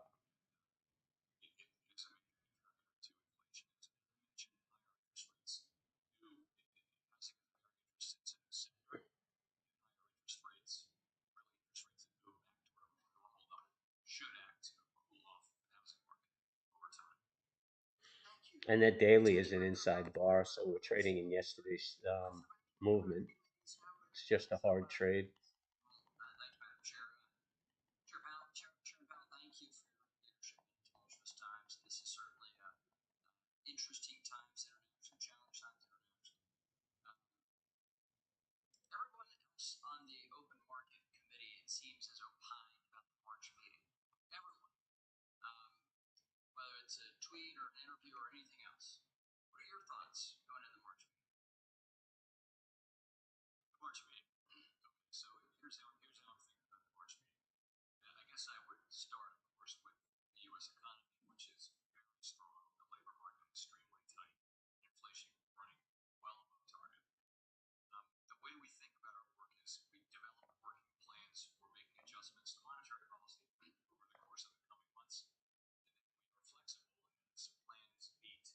Oh, there it goes. It's pushing down.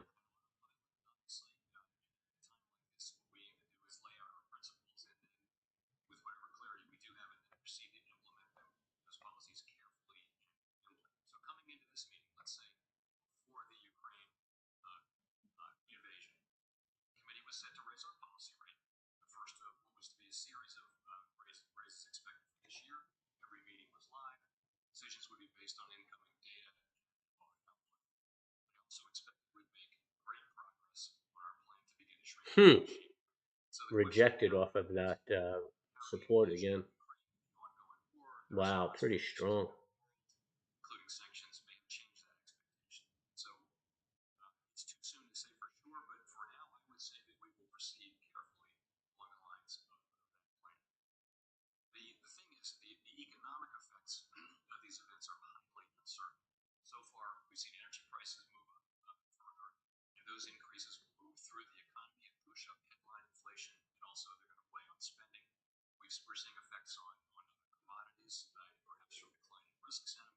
Wow, another strong one. I'm watching the 30-second bar. The bars, I mean, you can see it too if you're watching the screen. I mean, look at the strength of those 30-second bars.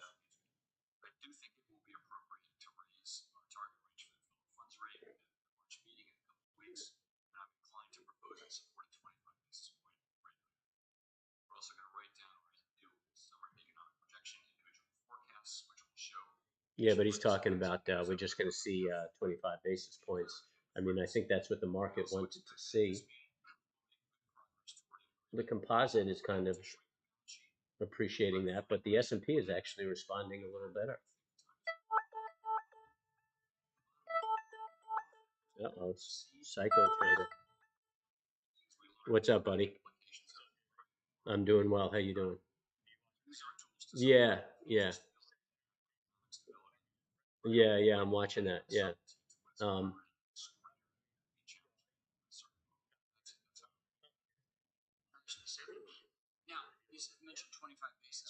More aggressive to raising interest rates?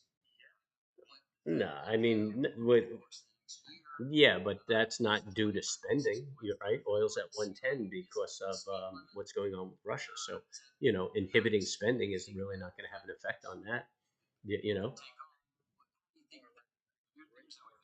right, right. So raising the interest rate and inhibiting spending is not going to change the cost of oil, right? So now, yeah, he's got to worry about throwing us into a recession or stagnation.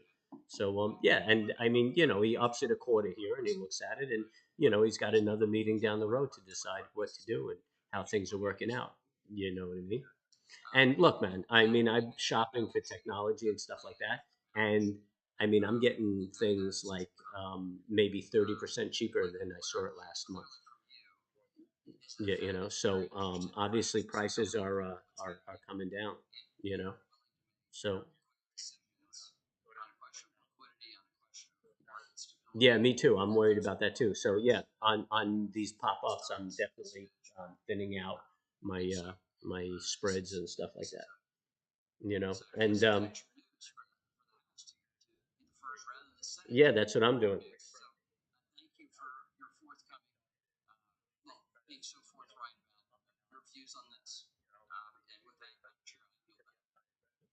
Yeah.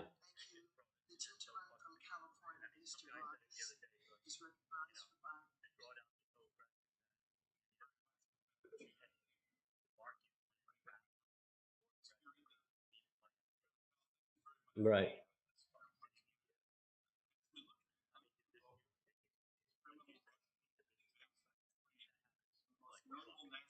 Yeah, yeah, yeah, yeah. So, yeah, so it pays, and yet, you know what? They're still going to look for the minutes at the meeting, even though he just said 25 basis points. They're going to look. So, yeah, I think there's going to be some volatility going into the meeting.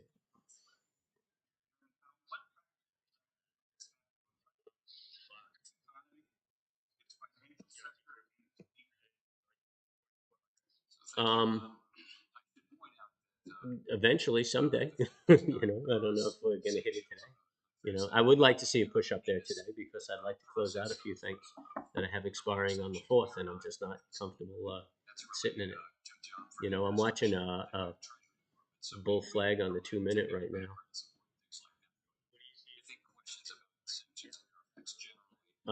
Well, I mean, yeah, I'm looking at it intraday because I want to close out the positions. But yeah, we got a flag on the 60. Um,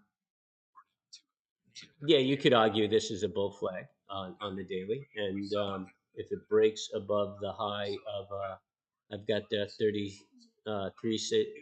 378.45. Well, I mean, to trigger the flag, you have to break the last lowest high, and then the test of the trigger would be the 88.84. So breaking the 378.45 that triggers a daily bull flag, which would be a nice long run. You know, yeah.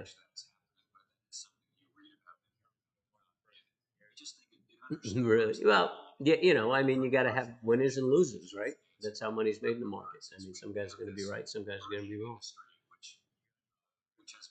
Yeah, that's what I'm closing. That's what I'm looking to close. Oh, call spreads? No, no. Yeah, yeah.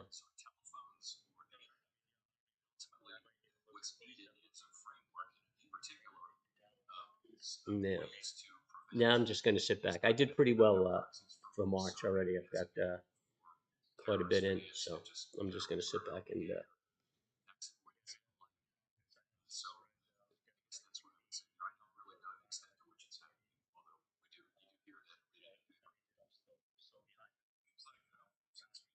yeah, yeah, yep, yep.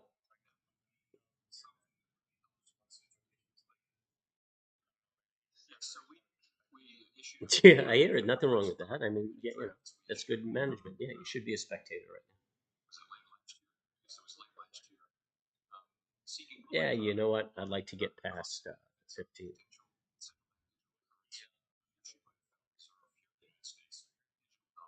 No, to tell you the truth, I think the market's at good value. I think we have a good economy, so I think that the market's just going to move up. It's going to grind its way up. What about? Um, anything's possible, man. Yeah, it could go back to 4,000, 3,800. I mean, you're talking about short-term trading. I'm talking about where the market's heading, where the economy's heading. It's two different games, so yeah, I'm going to sit on the sidelines because I think the market's going to go up, but it's going to be a lot of volatility. So if I see an ugly day, I'll probably get involved on that ugly day.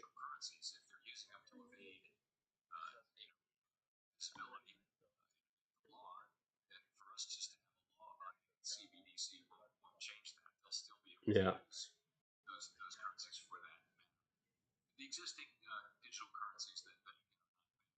Hmm. Yeah. I'm watching that flag on the 30. Yeah, I took two directionals this morning and got 2/3 off. And I was in my last third on one. I was up $1,000 a contract, and I was just going to leave it because I thought that the daily flag was going to trigger, and I left it, and I wasn't paying attention. I was doing something else, and I gave it all back. Yeah, dude. No, it's 20 points because it was a 50 delta, so I was getting like 50 cents a contract. Yeah. Yep. So yeah, so I ended up on two different loads. I ended up making like 150 a contract. You know. Yeah, but I don't know. I mean, I'm kind of disenchanted. Now I'm just worried about my yeah my spreads. Yeah. Actually, the market's moving. Let me go pay attention. I'll catch you later. Pain in the ass.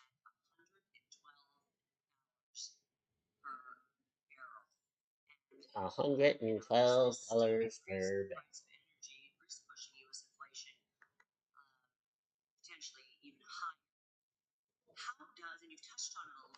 You know what I'm gonna do? I am going to peel off.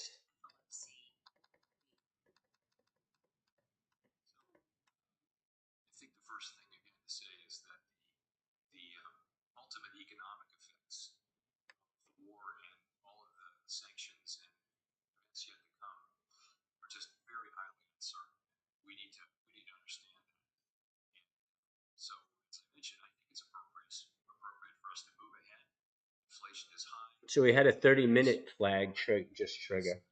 I didn't take it, but it looks like it's pushing up. I just don't know how much run we're going to get. And 5 minutes is saying it's slightly overbought.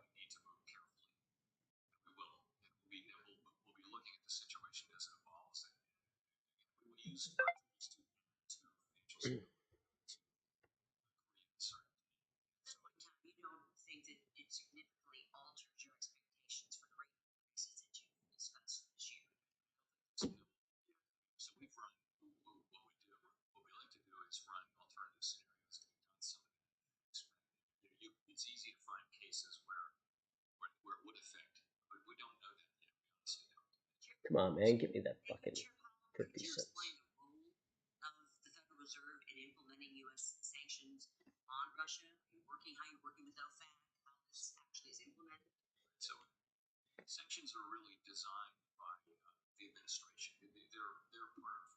There you go. Come on, keep going. We need that composite to take off, and that'll fill this market up. The Russell looks good. The Dow looks good. It's just the composite that's slowing us down.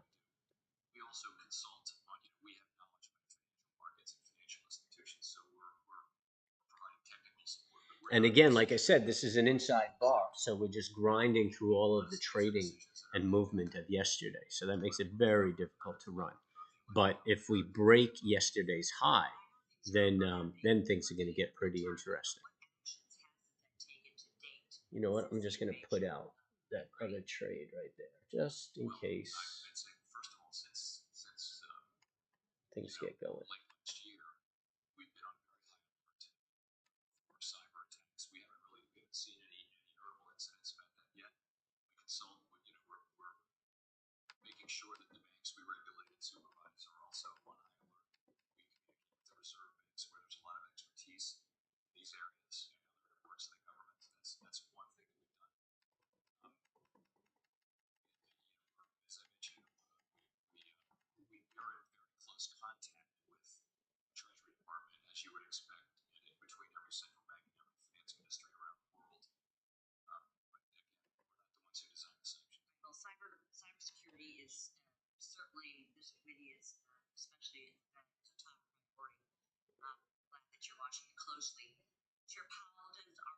Oh, that's the wrong trade.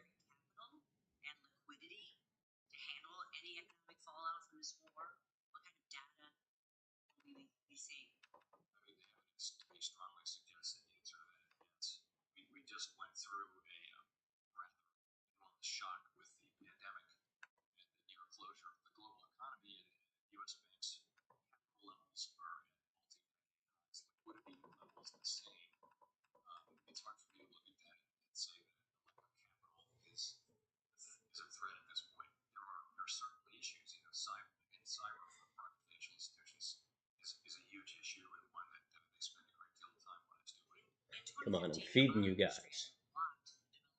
Yeah, fuck you. We're getting close to the top of the previous high on my daily. Yes, we're approaching yesterday's daily high.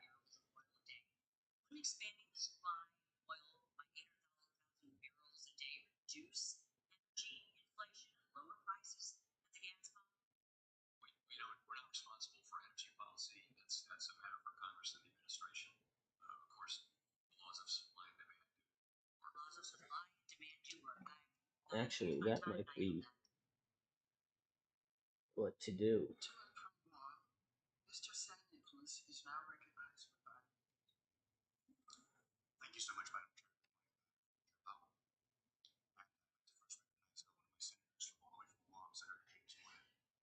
All the way from Guam. Actually, you know what? Let me take a look at that.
there's chatter, Mr. Chairman, public chatter that the intensity of the inflation that we're dealing with today is a reflection of the Fed not taking policy action soon enough, not taking enough policy action, and there's chatter, public chatter that causes the Fed's credibility to come into question as to whether or not it is Oh, acting you dummy. responsibly and appropriately with the data sets that are coming in.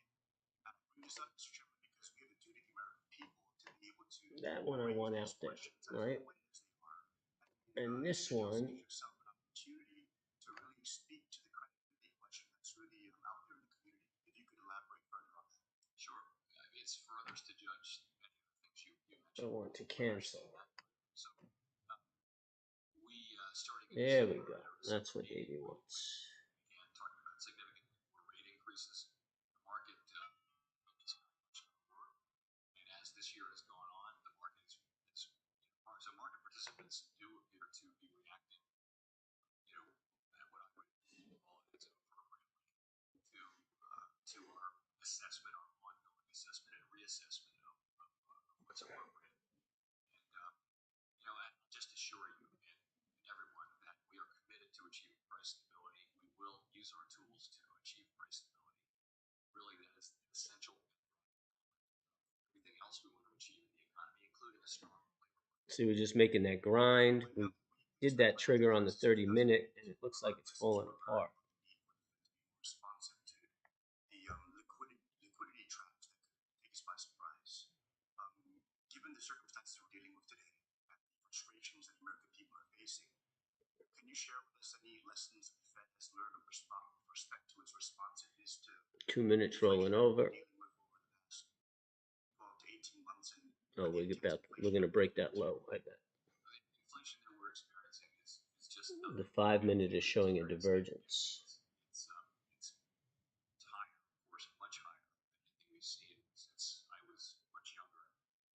But not only that, it's different. It's coming from the goods sector. The goods sector has been a source of disinflation for a quarter of a century because so many manufactured goods have been. But just specifically, as you should be reclaiming my time, what specific lessons has the Fed learned from the outcome that we're dealing with today? We're still living through. The focus we have is not on, a retrospective. It's on Hello? appropriately Hey. returns to price while also sustaining expansion. Wait, hold on one second.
Hey, sorry about that. I'm back. Guess who's back? Increasing 25 basis points. And you mentioned that it may be necessary to go higher. I understand that. Do you still think that inflation will be temporary? Um, and I believe that you said it will be short-lived going forward because of resolving our supply chain issues. But since there are other contributing factors to that, are you anticipating Congress or the administration will undo some of the failed policies, such as the spending policies and the suppressing of America's energy supply, which has been a significant contributing factor? If, let me rephrase that, if Congress Or and the White House does not change the policies of 2021 and continues down the same path, do you still believe that inflation will stabilize, price stabilization will come this year? First, we've had this expectation, if you all know, for more than a year, and it hasn't actually come true. So we're humble about the fact that we can't really call with any confidence the turn. But it does seem that this year we'll be withdrawing policy accommodation. Actually, a lot of the fiscal policy spending has happened now, so the impetus to growth will be declining, and in fact negative. where did I close that? Those are things, and just the natural improvement of supply chains and labor supply and things like that. Those are the things we're looking to for relief on inflation, hoping for. Very difficult to say when they'll happen, and our job is to achieve price stability one way or the other. Okay. I see I'm running out of time. I've got several other questions, but I'll submit those for the record. Thank you. The gentleman from Illinois, Mr. Garcia, is now recognized for 5 minutes. Thank you. I'm the chair, the ranking member for this hearing, and thank you to Chair for joining us. It's been a challenging year. Rising prices at the gas pump and supermarket cause real distress to working class families like my neighbors in Chicago. And improvements have been Okay, so those are open. not nearly enough. My constituents saw a decade of stagnation after the last recession. Working class ideas and immigrants like my neighbors are always hard hit. We certainly can't afford again. Chair, you said that inflation has been driven by bottlenecks in the supply chain, and last night President Biden highlighted their role concentration and price increases on milk. CEOs from Kimberly Clark to Tyson Foods have brought to investors. All right, come on, let's get moving. What do we got? Anybody talking to me? What do you think about Trump praising Putin? So our journalist interviewed some diehard Trump people, and they said they what?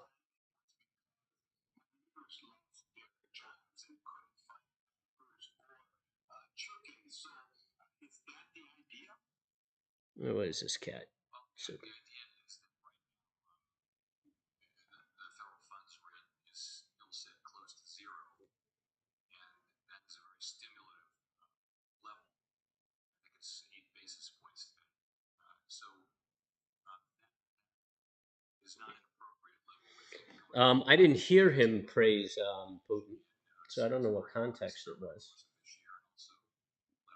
I mean, I've said that he's a smart guy, and people have ripped on me. But doesn't mean he's not an evil guy. He's a smart guy. You can't deny that. These annual price increases where prices are going up will moderate as well. That is how it's always worked with interest rates. We don't do competition policy, so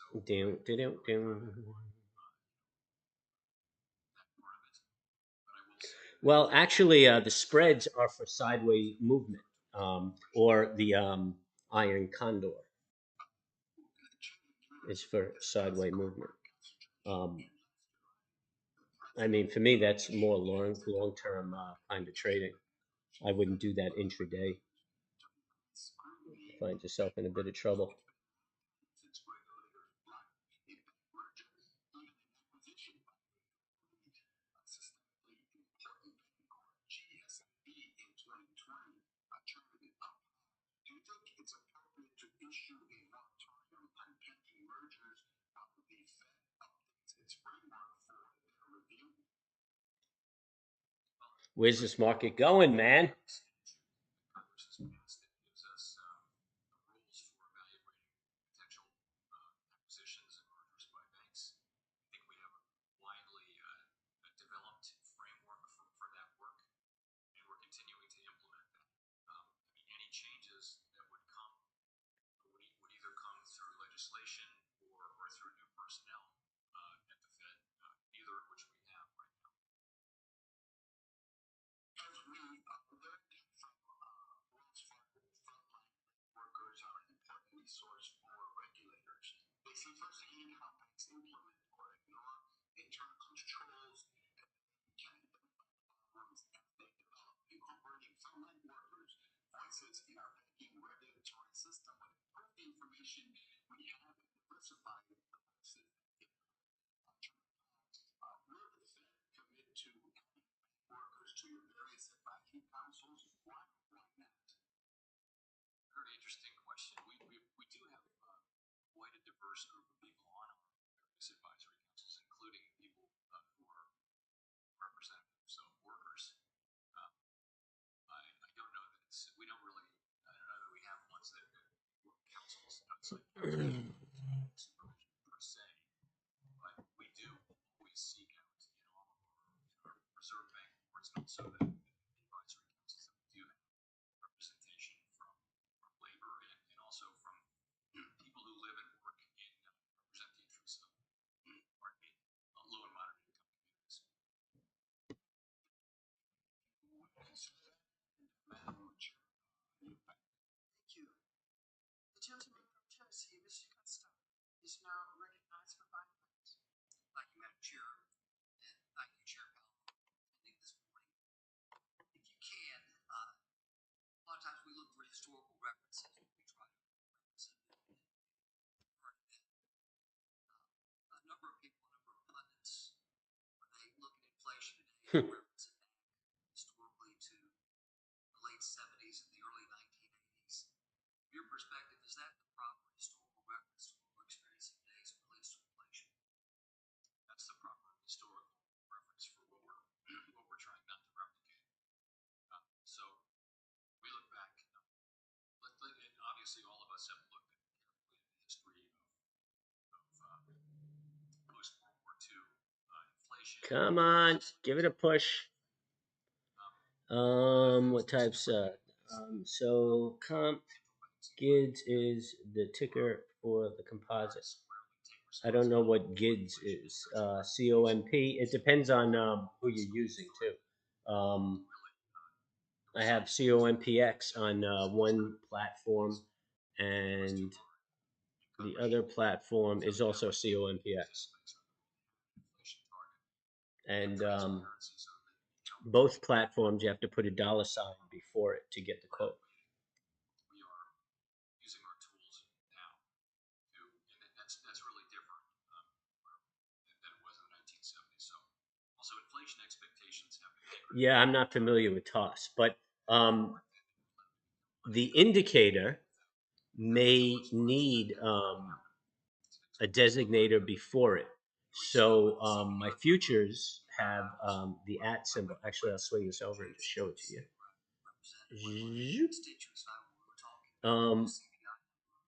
You see the $sign before the composite, $sign before the SPX, $sign before the VIX. Those are indexes. That's how you designate an index. And then the @ signs are my futures. And this is how the software identifies the difference between equities, which have no prefix, and index and futures.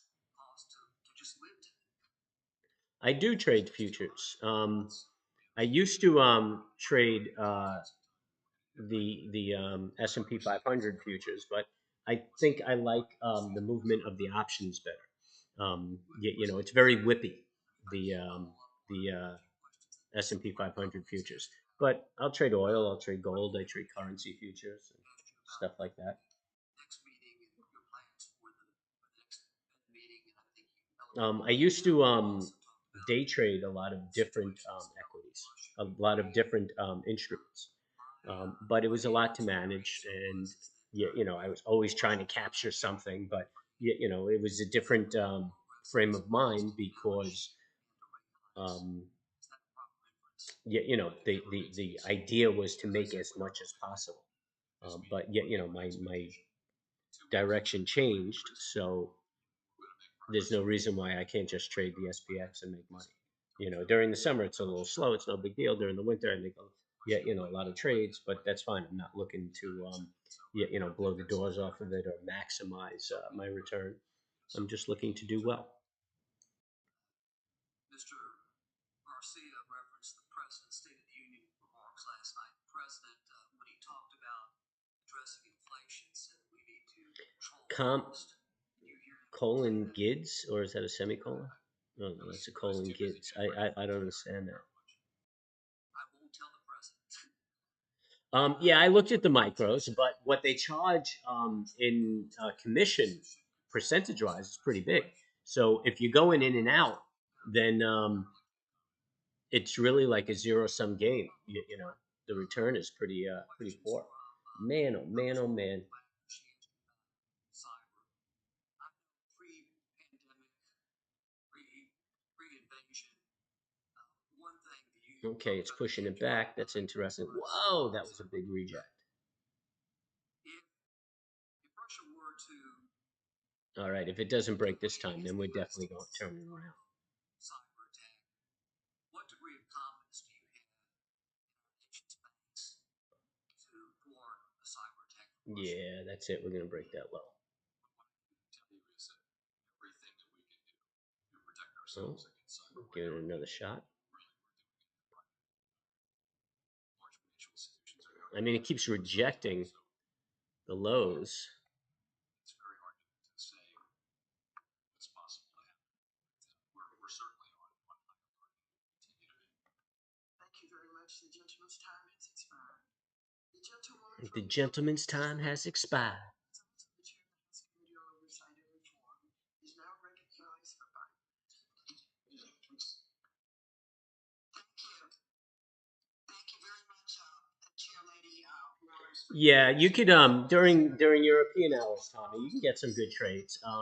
If you're gonna trade after hours like that, usually oil is the best because it's about momentum, and the momentum dies off. When the European market's not trading or the U.S. market. The reason I focus on trading early in the morning is because you have an overlap of the European and U.S. markets, and so you get a lot of momentum and a lot of volume during those times. So that's usually the best time to trade. We're hitting a little resistance here. Oh, I'm out of that and I'm in that. All right, cool, cool, cool, cool, cool beans. Um, I might be sorry for both of them, but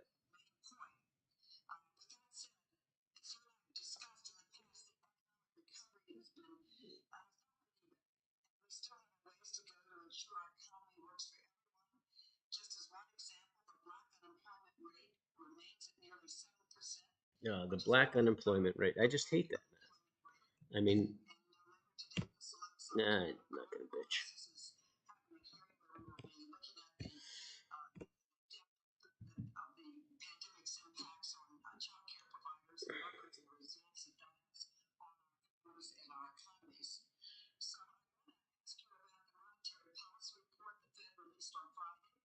The Fed notes that the labor force participation rate remains well below estimates of a stronger run trend as a result of retirement and people out of the labor force and engaged in caregiving activities.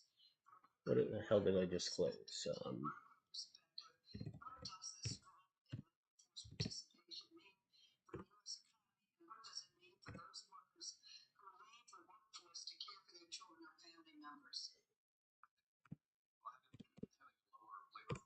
I think I just solved the slow market problem because I just closed my contracts. What it means is that our labor force is smaller. So That has consequences. the market should stop moving up. Contributing to the labor shortage. I guess everybody makes that same joke. Yeah. If we had a few more million people working, then we wouldn't be feeling that quite so much. It also means the potential output of the country is lower. Um, Many of the people who are not in the labor force are retirees who have made a choice, but some of them are still people who want to come back, but perhaps can't because of childcare activities or fear of COVID or other factors. In any case, it's been the decline in labor force participation that we've seen has been much larger than that of other comparable nations. And it was not something we expected, and it's certainly something that's now contributing to wage inflation and inflation and to the labor shortage that we're currently seeing.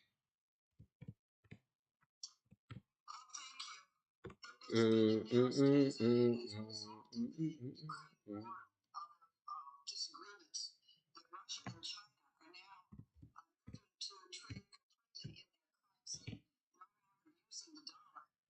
And Pakistan is flown in to meet with Russia. There's some talk that they may be part of it. What effect would that have on the U.S. economy if China and Russia no longer use the dollar in certain block Oh no, trade this is 165, isn't it? each other? What effect, if any, would it have on our economy? Well, we do benefit from being the reserve currency for the main reserve currency for the world, and that really is because we have open capital accounts and the rule of law, and we have inflation, over a long period of time under control, so that the dollar preserves its value, and so our markets are the most liquid, and it's the place where people want to be. Over time, the question is, if some want to move away from the dollar, what will be the effect on us? I don't think it's something you would feel right away. Over time, they would have to create an ecosystem, economic ecosystem, whereby another currency becomes, a better currency for them to use. What we can do is we can make the dollar the most attractive currency by continuing to have the rule of law, capital accounts, and make it an attractive place for people to invest and to use in their businesses. There wouldn't be any short-term effect of that over time, though. I suppose it would diminish our status as the reserve currency. It's also possible to have more than one large reserve currency. There have been times when that was the case, but it's not really clear. Thank you. My time has expired. Thank you. I yield back, Madam Chair. Thank you. The gentleman from Oklahoma, Mr. Lucas, is now recognized for 5 minutes. Thank you, Madam Chair, and continue several. Okay, let's see if we can pay for that like that. Putin's aggression in Ukraine has continued to display U.S. and its allies have responded in unified voice to economic pressure. Chairman Powell, could you discuss the difficulty of predicting what the implications will be of locking Russia out of SWIFT? So again, on sanctions, we're not the right folks to ask. We don't design them. We don't implement them. So it would be literally a question for the administration. Let me word it this way. What happened this time going up? More buyers than sellers, man. Yeah, it's all over the place. Yeah, you got Powell talking, so the market's going to be all over the place. Yeah, I'm just sitting on my hands, really, trying to take advantage of some of these runs up. But yeah, you can get chopped up if you're not careful in this market. You should just wait for the break of the daily high. Yeah, because I mean, this is just us, and we're right there. 78.45. So you got a daily bear bull flag right there, and the high is 78.45. This trading that we're going through right now, we're just beating through yesterday's market. All right, so all of this movement up was just like fighting all of this. So, but breaking this high, we should run up nicely. We'll test this high right here, and once we break that high right there, we should keep going. So you could take the entry over here at 78.45, and then once we hit the high of 388.84, then start squeezing your stop in case it rejects off of that. If it pops right through, then away you go, and just manage your trade accordingly.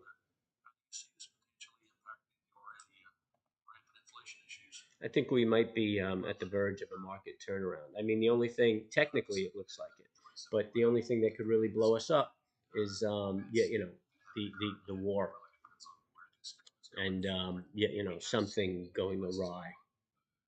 Including just in the last couple of days, moved up quite substantially since go back 3 months before this incident kind of began. Prices are up quite a bit. The effects are going to be passed through into gas prices, into lower economic activity, and into inflation. 11.11. The larger the effect. But the question then will become, that's a price level change. Is that going to lead to repeated inflation increases at that time? This could also have been part of the mid-morning reversal, so you might see a retrace after here. Of course, representing the constituency I do, which is both oil and gas and virgin agriculture, we take very careful note of what those actions will affect, how they will affect world crude oil prices, and of course, Ukraine being a very historic major grain producer. My wheat people also are prepared to step up and match that. But it all underscores, I suppose, the increase in energy production in the United States and supporting policies that will not penalize or drive capital away from domestic oil and gas production. That's more of an editorial on my part, Mr. Chairman. That we stand ready in this country to replace resources that may not be available or affordable for the rest of the world. And we just need a little incentive and encouragement from this side of the room to utilize those things. So my last question, the economy is currently operating in what I think we all describe as, at the very least, massive economic uncertainty. When you deal with this 40-year inflation, supply chain issues, and the COVID-related issues, hopefully we're in that final stage. Can you elaborate on how critical it is for the health of the economic system to be reliable, to maintain liquid markets so we can navigate through all whatever lies ahead of us? Yes, so I would say our markets have been functioning well. There's a great deal of liquidity out there. We have now, between our swap lines and our repo facility, by the foreign central banks and our standing repo facility in the treasury market, we have institutionalized liquidity provision. And I think just the knowledge that that's there will help support good market function, which, despite all this volatility, we still have. Thank you, Mr. Chairman. I yield back my chair. Thank you. The gentlewoman from New York, Ms. Velasquez, Ms. Velasquez. on small business, is now recognized for 5 minutes. Thank you, Chairwoman Water. Chairman Powell, thank you for being here today. Given what you said about the upcoming meeting in March and the illegal invasion of Ukraine, how is the Fed coordinating with other central banks With other central banks. for their actions when considering adjustment to interest rate policy here at home? So we Yeah, we're grinding up now. ongoing contact, it's fair to say,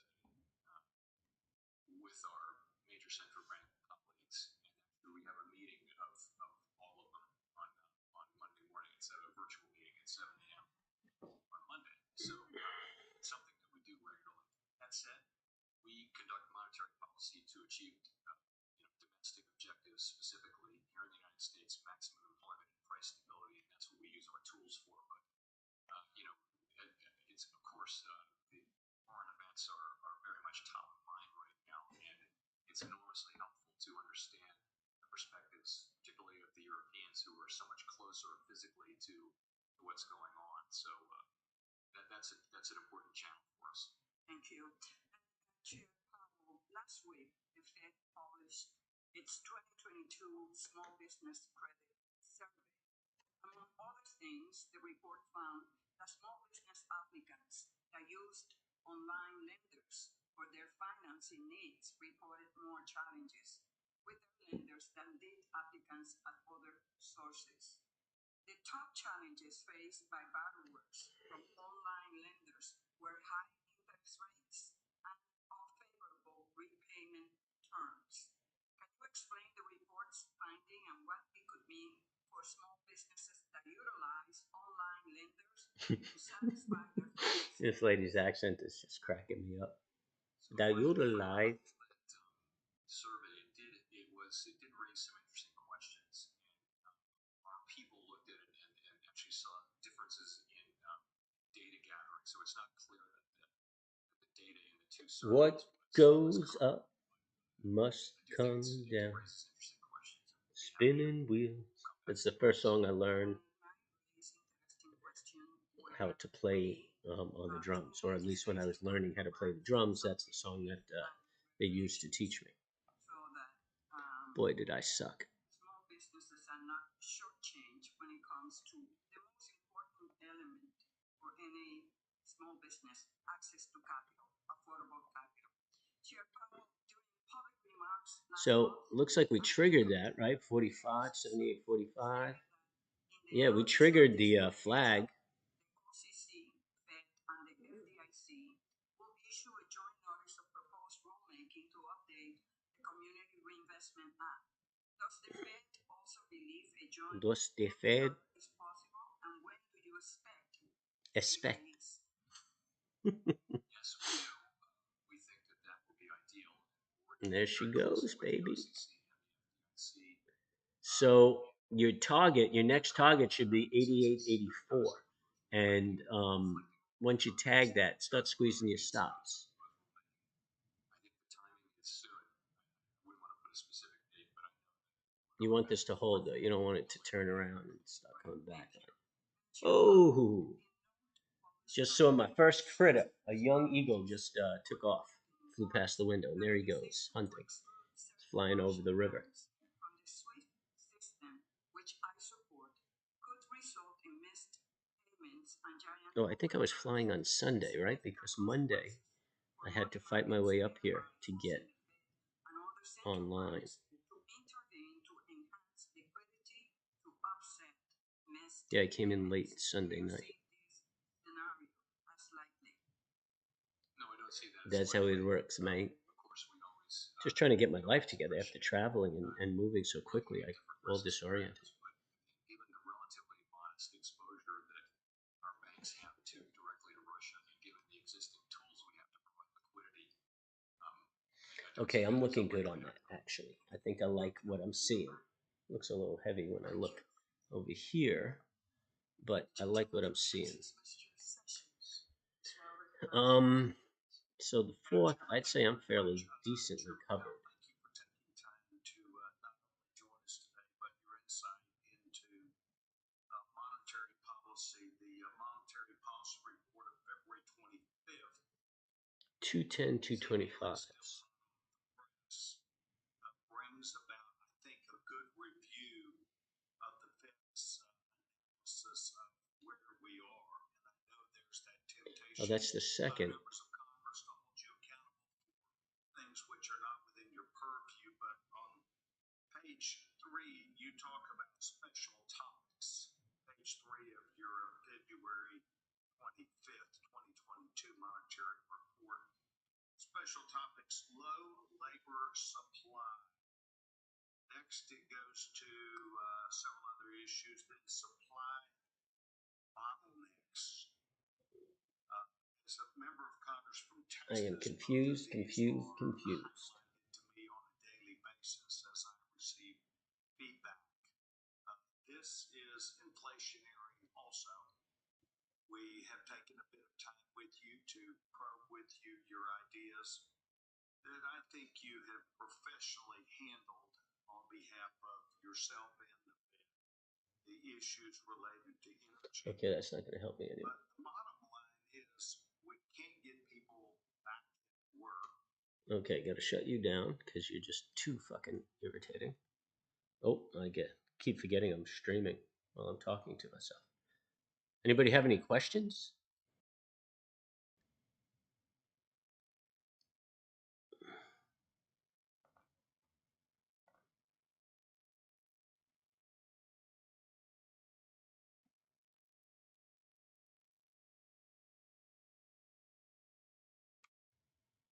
Now, why, oh, why don't I see my 4175?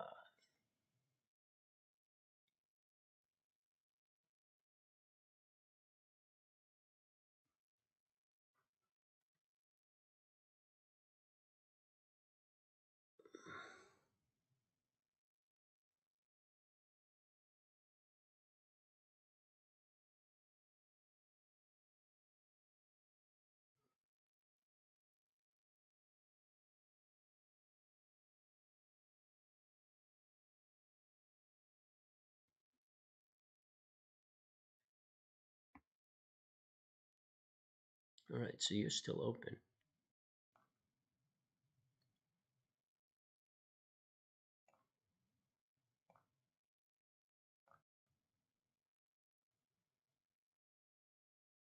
Oh, that's why I asked it out because it looks okay. I'm rushing it.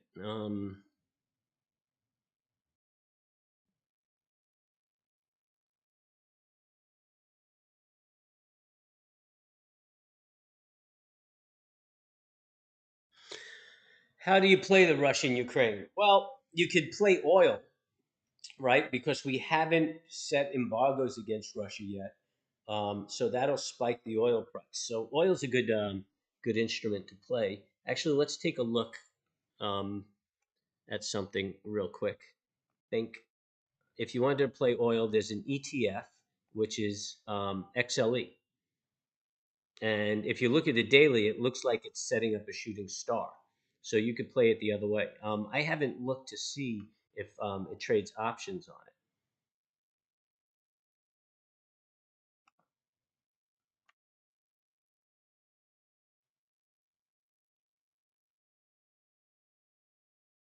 it. I don't even know how to find it on this. I'll have to go into the option trade.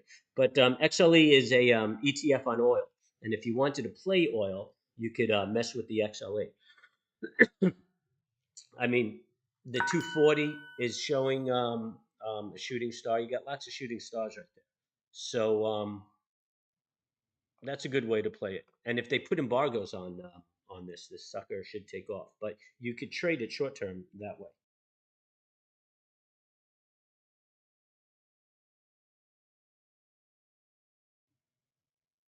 The meaning of life, Anthony. Um, the meaning of life is planting a shade tree under which you will never sit. So ponder that a bit. How do you play this Russian Ukraine oil? Is oil only a future or is it a typical ticker? Well, they have this ETF that trades the oil, but the futures a little more aggressive. And if you traded oil, if you wanted to trade through the evening, I would definitely recommend oil because it has great momentum in the after hours.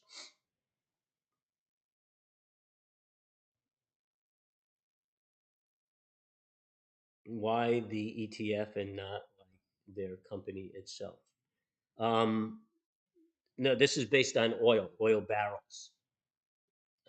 I believe the ETF is based on oil barrels, not the oil. Oh well, I guess it's an energy sector it's relying on. But to track oil on an ETF, I would use XLE.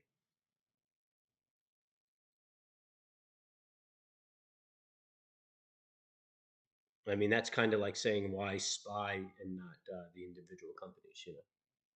Know what I mean?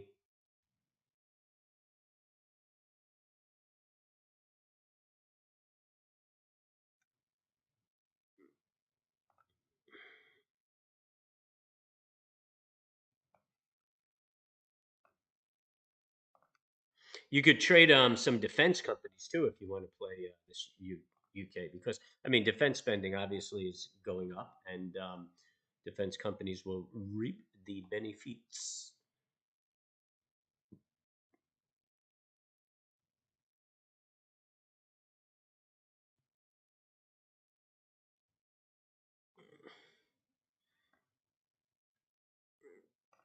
Okay, so we close that 4110s,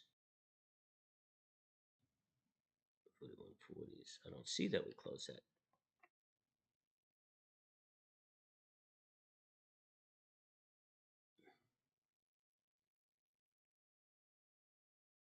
I think I'm just considering it closed as of today.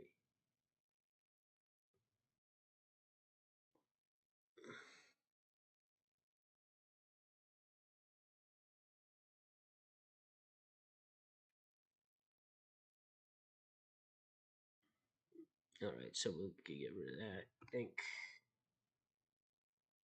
we'll get rid of that. I think.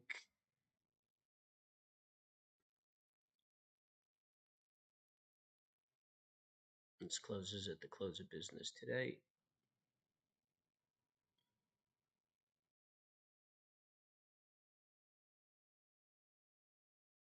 Okay, so again, we're going to say goodbye to you. Goodbye to you. What ticker would you use to get the actual price of a barrel of oil? Well, you'd have to find out what the front running contract is, what month the front running contract is. I don't know what that is. But the oil ticker symbol for futures is CL.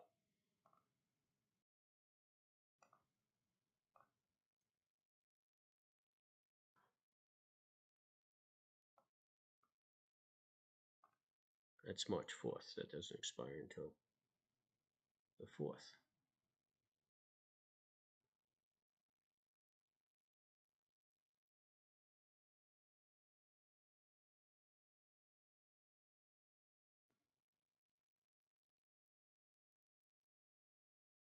Okay, we closed you.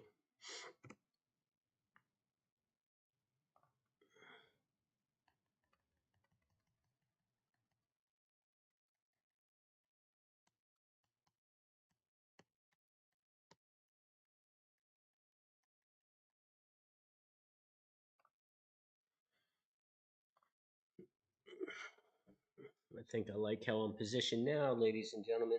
What ticker would you use to get? Oh, we already answered that. 14 likes. Oh, people are liking me.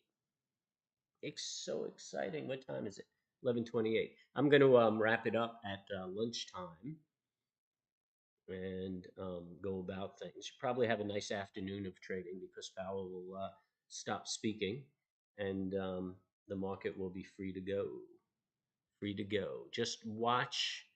We're in that flag and we're in that daily bull flag. And just watch that high that we talked about just to make sure you don't get rejected off of it. And the high is 88.84. You got to keep your eye on that. So that's why I trade in pieces, right? Because we would have entered the trade at 78 and the high would be 81. So you're talking about 4 points. That's a deuce on per contract. I would take a piece off, lock that in, or take a piece off and then bring my stop to that. I would risk my profits. So yeah, the max loss I would take on this trade would be $200 per contract, if you, well, or less because I have 2/3 out and I only booked a third. But I would start using my profits to manage this trade if I want to stay in the run, or I would go to break even and and just lock in those profits. But on a daily trade, it's hard to do that because I mean, look, we're already you would be stopped out already.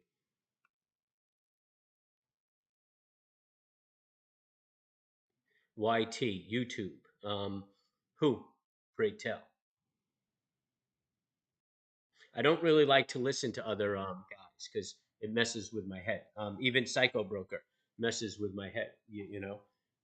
So when he's skitzing out, it's hard to. I mean, it corrupts your thoughts. So a lot of times people are like, "Oh, listen to this guy, listen to this guy," but I'd rather just listen to me. I mean, that guy has never made me money. And once you get the feel for what you're doing, Mach 2 Trader View. I'll check it out. You'll see, Tom. Once you get a feel for what you're doing, you're going to want to cut ties with people and just listen to yourself because you're going to blame them when you make a decision that doesn't work. And everybody's decisions, don't work all the time. I mean, you see that live right here. So, sometimes I'll say, okay, I'm going to go left. And because I listen to somebody who's going right, I end up, not taking that trade or going the other way. What that means is for the central bank to purchase the debt with the intention From Jersey, Pete. and that's not the intention. We're about to Yeah, start shrinking. that's funny because a dude I know from Jersey, Pete, just popped in my head when you said that. The size relative to our economy that it was before. So yeah, I'll look it up. Mach 2 Trader View. We purchase longer term securities in order to drive down longer term interest rates to support economic activity. I'd also say that that's not really what we think of as the source of inflation. We're claiming that inflation is far too high and that we are committed to using our tools to get it back down. It's really about carrying our high demand, particularly in the goods sector, related to a spending shift that happened in the pandemic, um, and supply constraints that we didn't foresee. International supply chains, labor constraints, low labor force participation. It's snap here. It's big picture here monthly. You can see from the lows down here.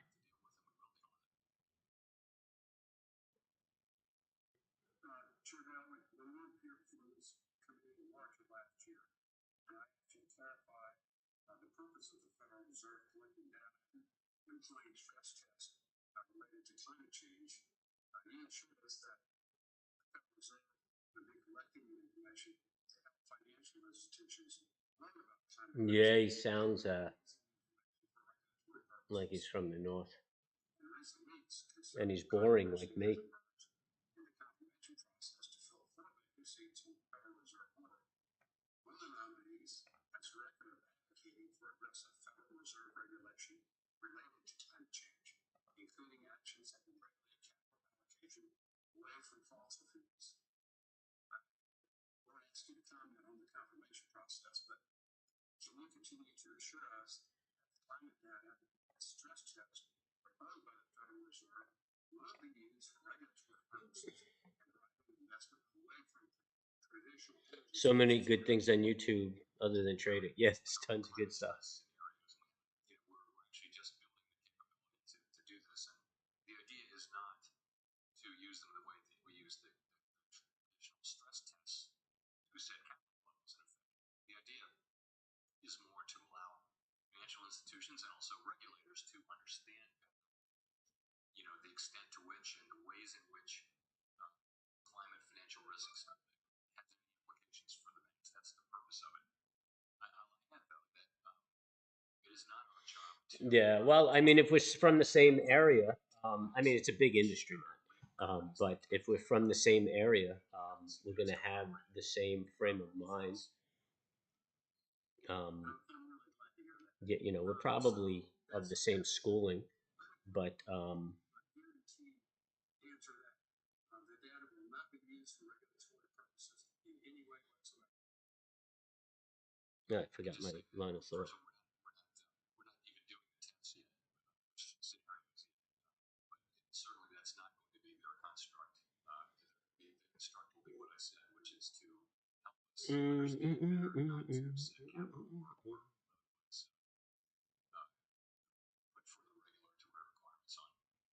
Further regulatory requirements. Thank you very much. The gentleman from Colorado, Mr. Perlman, who is also the chair of the Subcommittee on Consumer Protection and Financial Institutions, is now recognized for 5 minutes. Good morning, Mr. Powell. How are you? Fine, how are you? I'm good. And Oh, this guy sounds interesting. you've been getting picked on inflation. You've been getting picked on. Of your book, I always ask about your charts because I love them. And chart 1 shows a tremendous growth in employment, as does chart 2 shows a tremendous drop in unemployment, the converse of it. And it's like Hmm. you think that the Fed's monetary policy helped in reducing the unemployment rate? Yes, for sure. And, 2 years ago, we were going into a pandemic. You and I had a conversation about the potential for a worldwide recession of a magnitude we've never seen. Did we hit that? Did we get that recession? No, we didn't. And you may recall I'm a bankruptcy lawyer. That's what I am. So I look at things kind of with the pessimist eye. Come on, Perspective. Rosado. Yeah, you know what? Yeah, price action is the foundation of trading. Really, I mean, We sure did. everything works off of price action. So it's not uncommon that people have similar trading philosophies. And then, yeah, you get everybody who gets the yeah, the golden bullet or the super indicator, and that's what most guys are out there trying to do. They're trying to sell their indicators. Yeah, um, but I mean, price action is price action. All the indicators are working off of price action. So yeah, I mean, my trading is very common, and that's what price action is. Everybody's looking at the same thing. So when something develops that's similar, it picks up momentum because everybody sees it, everybody gets involved with it, and that's it.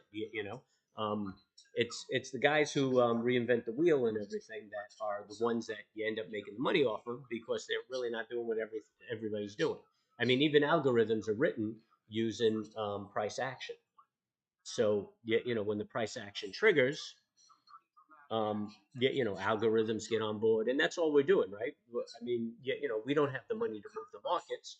We're going to get on board when people are moving the market. So, I have my trigger points, but the market had to move up to trigger or move to my trigger points to trigger it, right? And everybody's like, oh, you should have gotten in earlier. But I'm not looking to move the market and make something happen. It was the institutions that brought it up to my trigger point to make it go, and that just confirmed that the institutions are making the move. So I just jump on their tailwinds and make some money. I'm not looking to impress anybody where I'm a market genius or something and making markets move. I'm looking to hop on the tailwinds of strong buying power and make money. And that's what it's about. I mean, whether I'm an idiot or not, it's how much I'm putting in the bank that counts. Um, I get a few knuckleheads who leave comments out of emotion or insulted because I said something negative about Bitcoin, and I mean that's not what it's about. Man. It's about making money. You know what I'm saying? And if you're not making money, you're not doing the right thing. That's it. And yet, I don't feel that Bitcoin should be a long-term investment. And I've spelled out my reasons. And there are guys who disagree with me that about that, but still chill with me because I see it as a trading vehicle, or just respect the fact that I don't agree with it, and just understand that somebody's got to lose. So if I'm losing on Bitcoin, then he's got to be winning. So I mean, there's always somebody on either side of it. So yeah, it's all the same shit all over the place.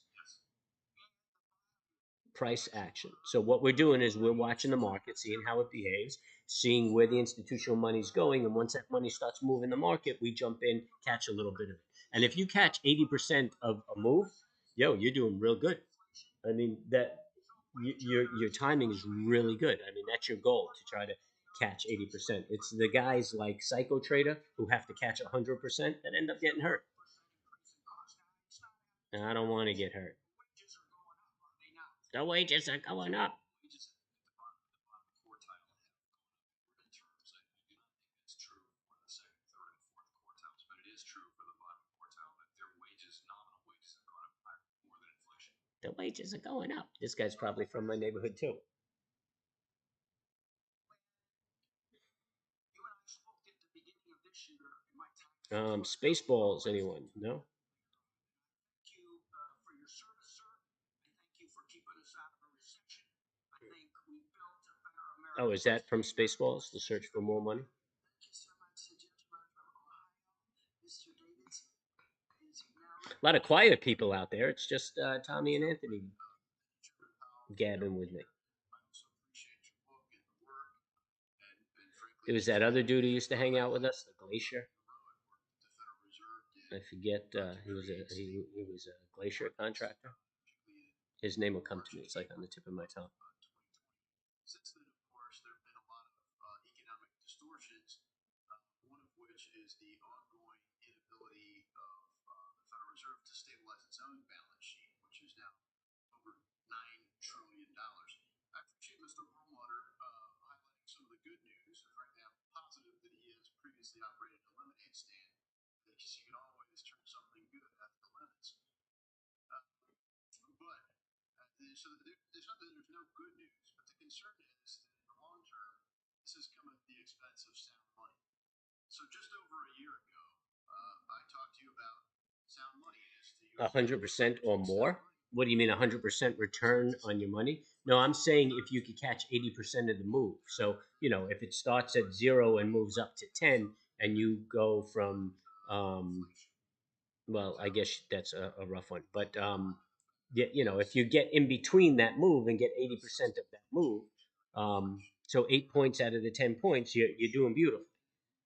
So I guess you jump in at one and you get out at nine and you captured 8 points. You're doing beautiful. Oh, Zach. To the U.S. dollar is sound money. The U.S. dollar is sound money. Zach attack. That was the young kid, Zach, wasn't it? What do you mean, kind of a millionaire now? In the near term, Is he a Bitcoin millionaire? to displace the U.S. dollar as the reserve No, currency. the glacier wasn't Zach. The glacier, I looped a loop, loop. He was a glacier, It's really different. or had a glass company. Probably still going to be the reserve currency since the world grades on a curve. And for Yeah, what? since World War II. So Yeah, Zach's a Bitcoin millionaire, or yeah, loop de loop. We're on delay here. discipline of the Bretton Woods era was gold. I don't know that there's magic just in gold, but there is magic in discipline. If you look at sound money being defined by Oh, here we go. store of value, an efficient means of exchange, and a trusted record of account, you've at least taken some dings on store of value. And so as you've seen people Yeah, again, I have no idea what you're yelling, Tommy. um, he was like 15 or something. Yes, he was 15. He became a lifeguard. it's not as trusted or efficient as a means of exchange or a record Did he of become a account. millionaire So being a those things, lifeguard? not so much do we do okay He on the wasn't curve, the glacier, though. Loop de loop was the glacier. There are a couple of shop guys in here who I'm not sure I followed the last part, but used to I add to do think this. that, look, inflation is indisputably too high. We are using our tools to bring inflation back down to levels of price stability. We will accomplish that task.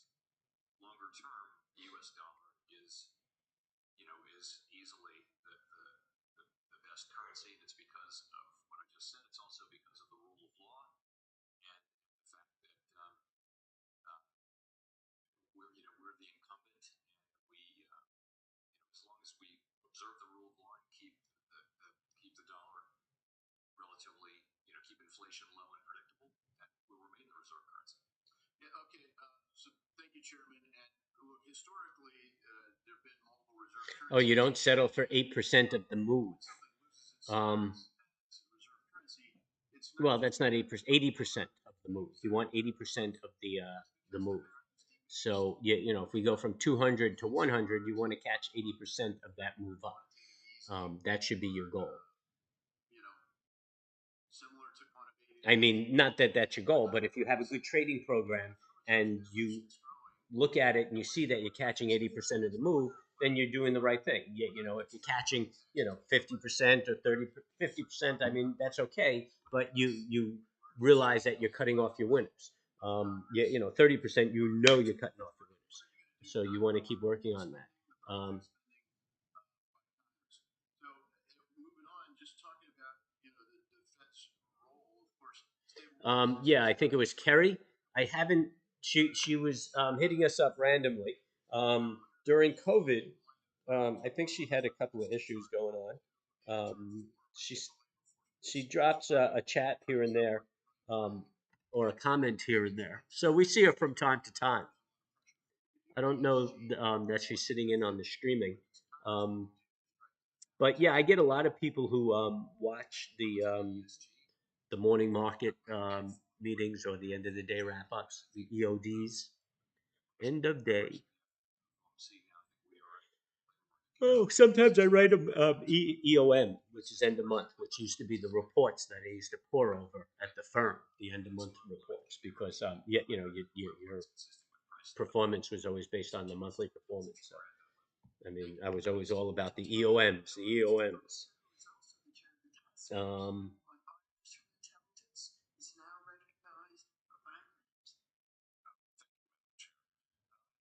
Yeah, well, you know what, man? You can't get cash together to do it. You have to have that nest egg, but you have to make sure that you have a stream of revenue so that you're not trading to make money. You know, you trade to make good trades. The byproduct is money. I don't even look at the P&L except when I'm sharing it with you guys and saying 250 a contract, 350 a contract. I usually just hit targets, and I just target. Then at the end of the day, I'll take a look and see how much money I made or lost. You know, you got to try to separate that. When you're trading your P&L, child, you beat the hell out of yourself. Your P&L is your profit and loss. I say that too, and I find a lot of people have no idea what I'm talking about. What do you mean trading P&L? Um,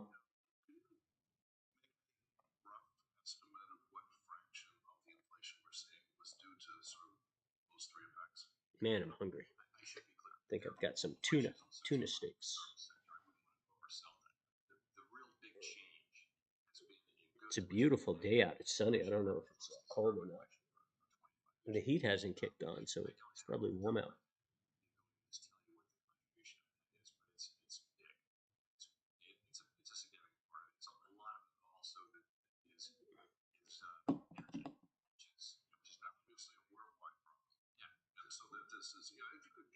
Well, okay, so just understand, I trade to make money also. That's why I trade. But making money has to be a byproduct of your trading. So if you're worried about making your rent off of trading, you're going to blow yourself up. So you need that stream of revenue so that you could sit back and be objective and trade properly. And that's a hard lesson, man. It took me a long time to learn that. Um, so in essence, what you want is that under regular circumstance, your portfolio probably produces three times your needed income. So if you needed $1,000 a month to live, your trading should generate $3,000 on a normal, easy trading month. Not where you have to work for it, a fight or something like that. And if it doesn't, then you're going to be fighting for every dime, and it's not going to go your way because you're going to make bad choices. You're going to be scared, and scared money doesn't make money. So, so this way, if you could see $3,000 a month, and you only need 1,000, well, when the month's slow or fucked up, and you're sitting on 1,500, you're not all edgy. You're not making bad choices. You know what I'm saying? Like if you needed 3,000, you'll probably just trip over 1,500. And that's how it works. I mean, I'm having a couple of shitty months, and I'm probably doing half of what, as far as my longer term stuff, half of what I would it would normally do the portfolio. But because of the other angle of my trading during these months, I make a lot of money on directions, which is how you guys are trading. But during the summer months, directionals suck. I mean, it's hard to make money on directionals. And I see maybe a third of what I make during the winter, during the summer months in directionals. I mean, half the time last summer, I just sat and bullshit with you guys. Um, and I mean, there were days that I didn't take trades or took two trades a week or something like that. I mean, since probably September, I mean, I've probably taken a directional trade every day, a day trade every day. But during the winter, like I said, the spreads and income trades suck. Oh, are we having problems with our stream? I just saw a little indication. What's the stream health look like? Yeah, everything says excellent.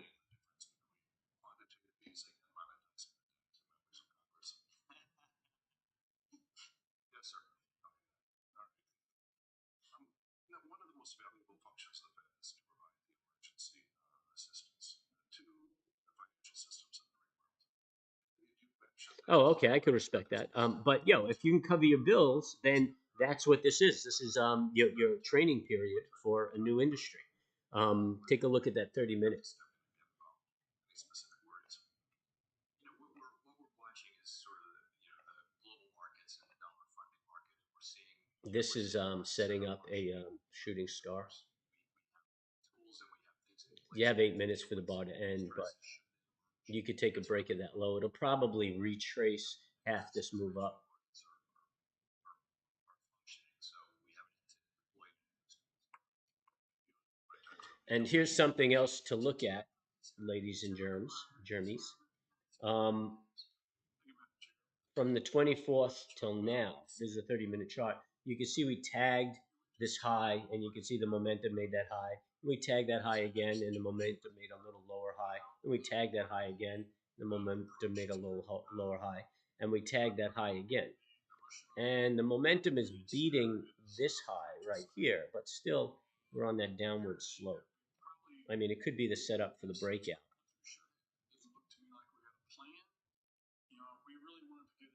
But you could watch this for a break in the low. So to be aggressive, really, you could take that break right here and maybe ride it down. But really, that it triggers right down here at this this bar right here. I don't know if I'm being clear. I feel like I'm speaking cryptically. More obvious on the 60-minute. So here we test, made that high, test again, lower high, test again, lower high, test again. Looks like equal high. Yep, equal high. So that would be 3 or 4 rejections. So if we don't prepare for that, shame on us. So my question to you is, are you beginning to think about what kind of actions you would take? What's this week looking like? Suggest to the administration, should China take over Taiwan or attempt to do this? Because this could be a completely different scenario because of the size of China, the size of the military, the size of Taiwan. Interesting trade or pattern right here. You have that hammer with a high of 385.34. Oh, which means we broke that hammer today. Yeah, so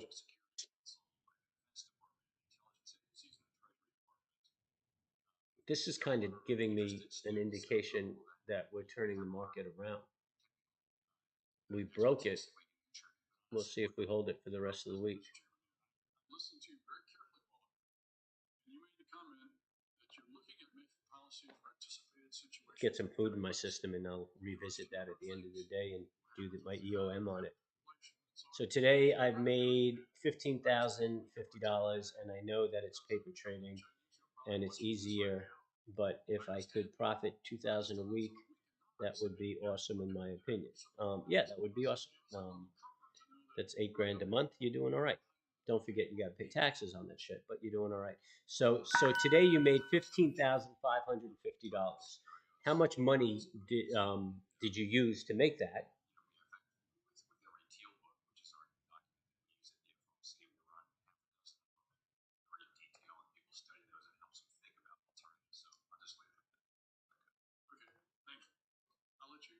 That's important because you're probably trading your trading account with more money than you would actually start your paper account. So that's bad training. You need to use the same amount in your trading account that you would use in your paper account. So if you're going to start with $5,000, that's what you should be trading on paper right now, $5,000. I'm asking to break down the inflation. I said, well, let me identify at least what I think before several significant costs. One is money supply, the amount of money is pumped in, either through Fed actions or through our actions as Congress. Regulations, supply chain / workforce situations, and energy. And he broke it down like this, and he had some charts, and he started going off, and I said, just give me the percentage. And so he said, well, roughly 40% due to money supply, the money that goes in as a result of Fed transactions, 20% regulations, 20% supply chain, and 20% energy. So if you look at that, Mr. Foster, while I was looking for some answers, so hopefully I'll help you with this question. All right, what do we got? We got about 5 minutes left, so I'm going to wrap it up over here. If you haven't already, subscribe, hit the bell, hit the like. I appreciate it. And hit the bell because at the end of the day, I'll put out an EOD wrap up. So I appreciate everybody hanging out with me and having a chat. Remember, got to be calm and cool when you trade. And what else? Oh, Tommy Williams. Yeah, I started with 600, made it to 3K. That is a super job, man. Then on the first of this month, reset it back to 600. Yep, dude. Okay, so good for you, man. So you got to learn risk management. Just look back at that, see what you could have done to manage your risk, how you're going to put your risk management in, because that's the downfall of portfolios. Everybody makes money, and then boom, they blow it up, and you want to lose. You don't want those blow up days. So and then when it's not going your way, back away, come back another day. Or back away for a week. Um, so that's good. I'm glad you didn't lose all your money, and now you have the opportunity to look at that and say, "Hey, what can I do so that this doesn't happen anymore?" It's about risk management. Well, I started paper trading with 5K, and I built it up a lot. So yeah, now it's like what you're saying, creating a bad habit. But I only trade 3 to 5 contracts. Okay, so if you started it with 5K and built it up, that's a good deal. Um, that's what you want to do when you open your account. You start with 5K. You want to build that bad boy up. Just look at how many times, because I wish the best for you, but I kind of feel like you break a lot of your own rules. You hang in it. You stay in it when you should have closed it, and it goes all the way down. But then it returns, and you say, "Oh, thank God I didn't close it." But you're not going to do that when you have your own money. And you're going to be afraid of losing your money, so you're going to cut your losses. But you're going to cut your losses after you should have originally cut them, and long before the market turns. So So yeah, you gotta be disciplined. Either that, or you're really good at this and you're gonna make a lot of money. I just don't want to see you hurt yourself. And I guess to keep you as a viewer, I should be like, yeah, super job, Ed. You're gonna do great. You're gonna make a lot of money. But I'd rather you didn't hurt yourself. So I might be peeing in your Cheerios a little bit. So anyway, that's the thought. Yeah, you're welcome for me streaming today. I had a good time. I appreciate it. I'll be back tomorrow, man. I'll be streaming